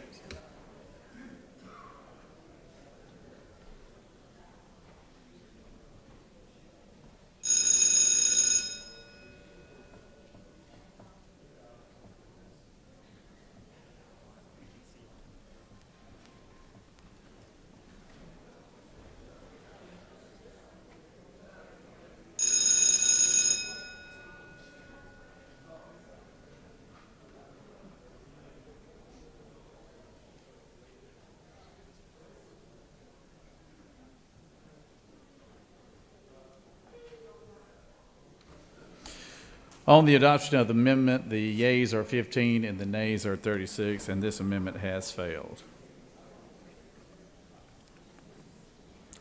The question is on the adoption of the committee substitute. Is there objection to the adoption of the committee substitute? Hearing none, the committee substitute is adopted. Is there objection to agreeing to the report of the committee, which is favorable to the passage of the bill? Chair hears none, and the report of the committee is agreed to. Is there objection to the main question being ordered? Chair hears none, and the main question is ordered. Question is on the passage of the bill by substitute. All those in favor of the bill will vote yea. All those opposed, nay. Secretary, unlock the machine.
On the passage of the bill, the yeas are 44 and the nays are 6.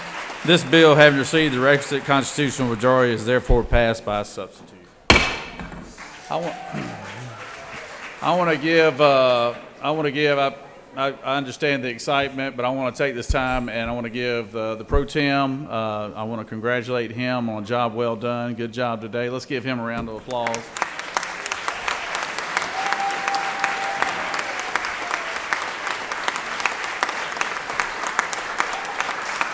I want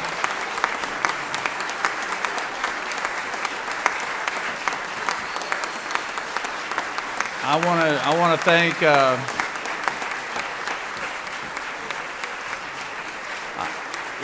like to thank the chairman of Judiciary. I also like to thank the members of the majority and the minority caucus for working together on this. I've got these two representatives up here with me right now. This is not a normal scenario here to have two representatives standing up here both from opposite, one Republican, one Democrat.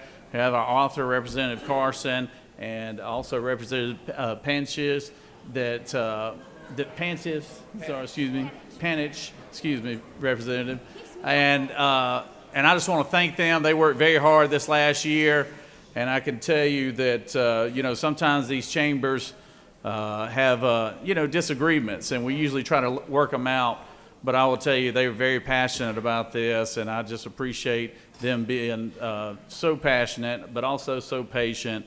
And I also want to say what really moved me, obviously, after October 7th, the tragic event that happened there in Israel.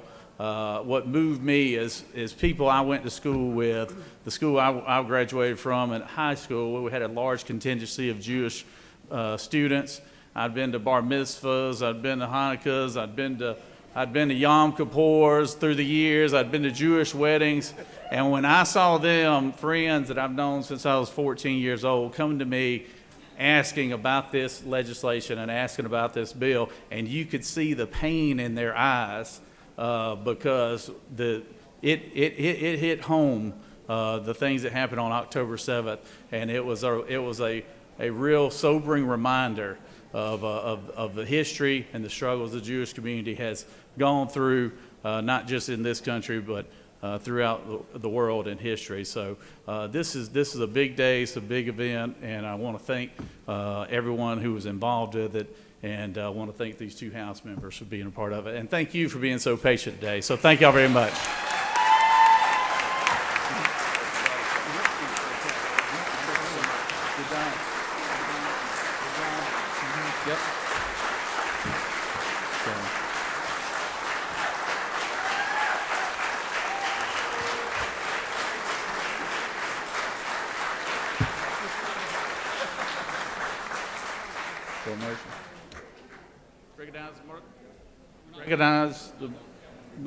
Recognize the majority leader for a motion. What a great day to be in Georgia. Mr. President, I move that the Senate stand adjourned. Whoa. You're out of order. Recognize the pro tem. Mr. President, I move that the Senate immediately transmit HB 30 to the House.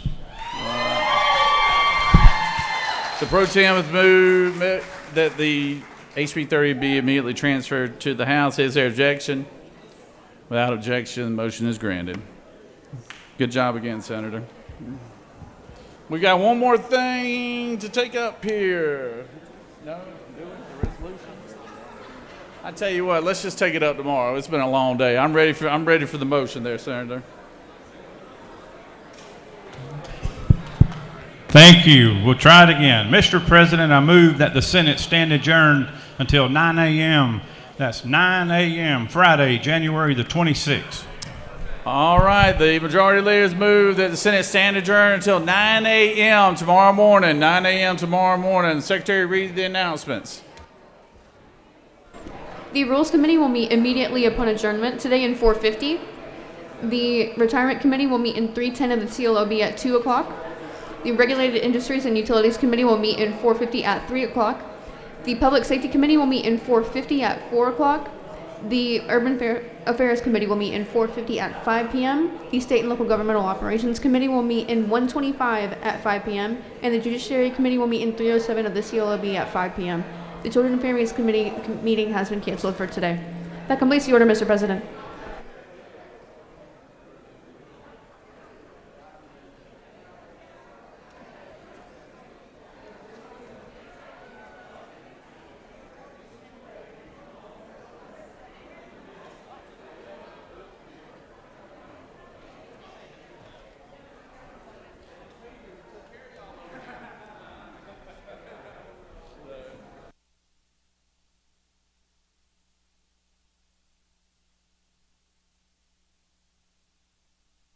All right, we got a motion on the floor to adjourn. All those in favor signify by saying aye.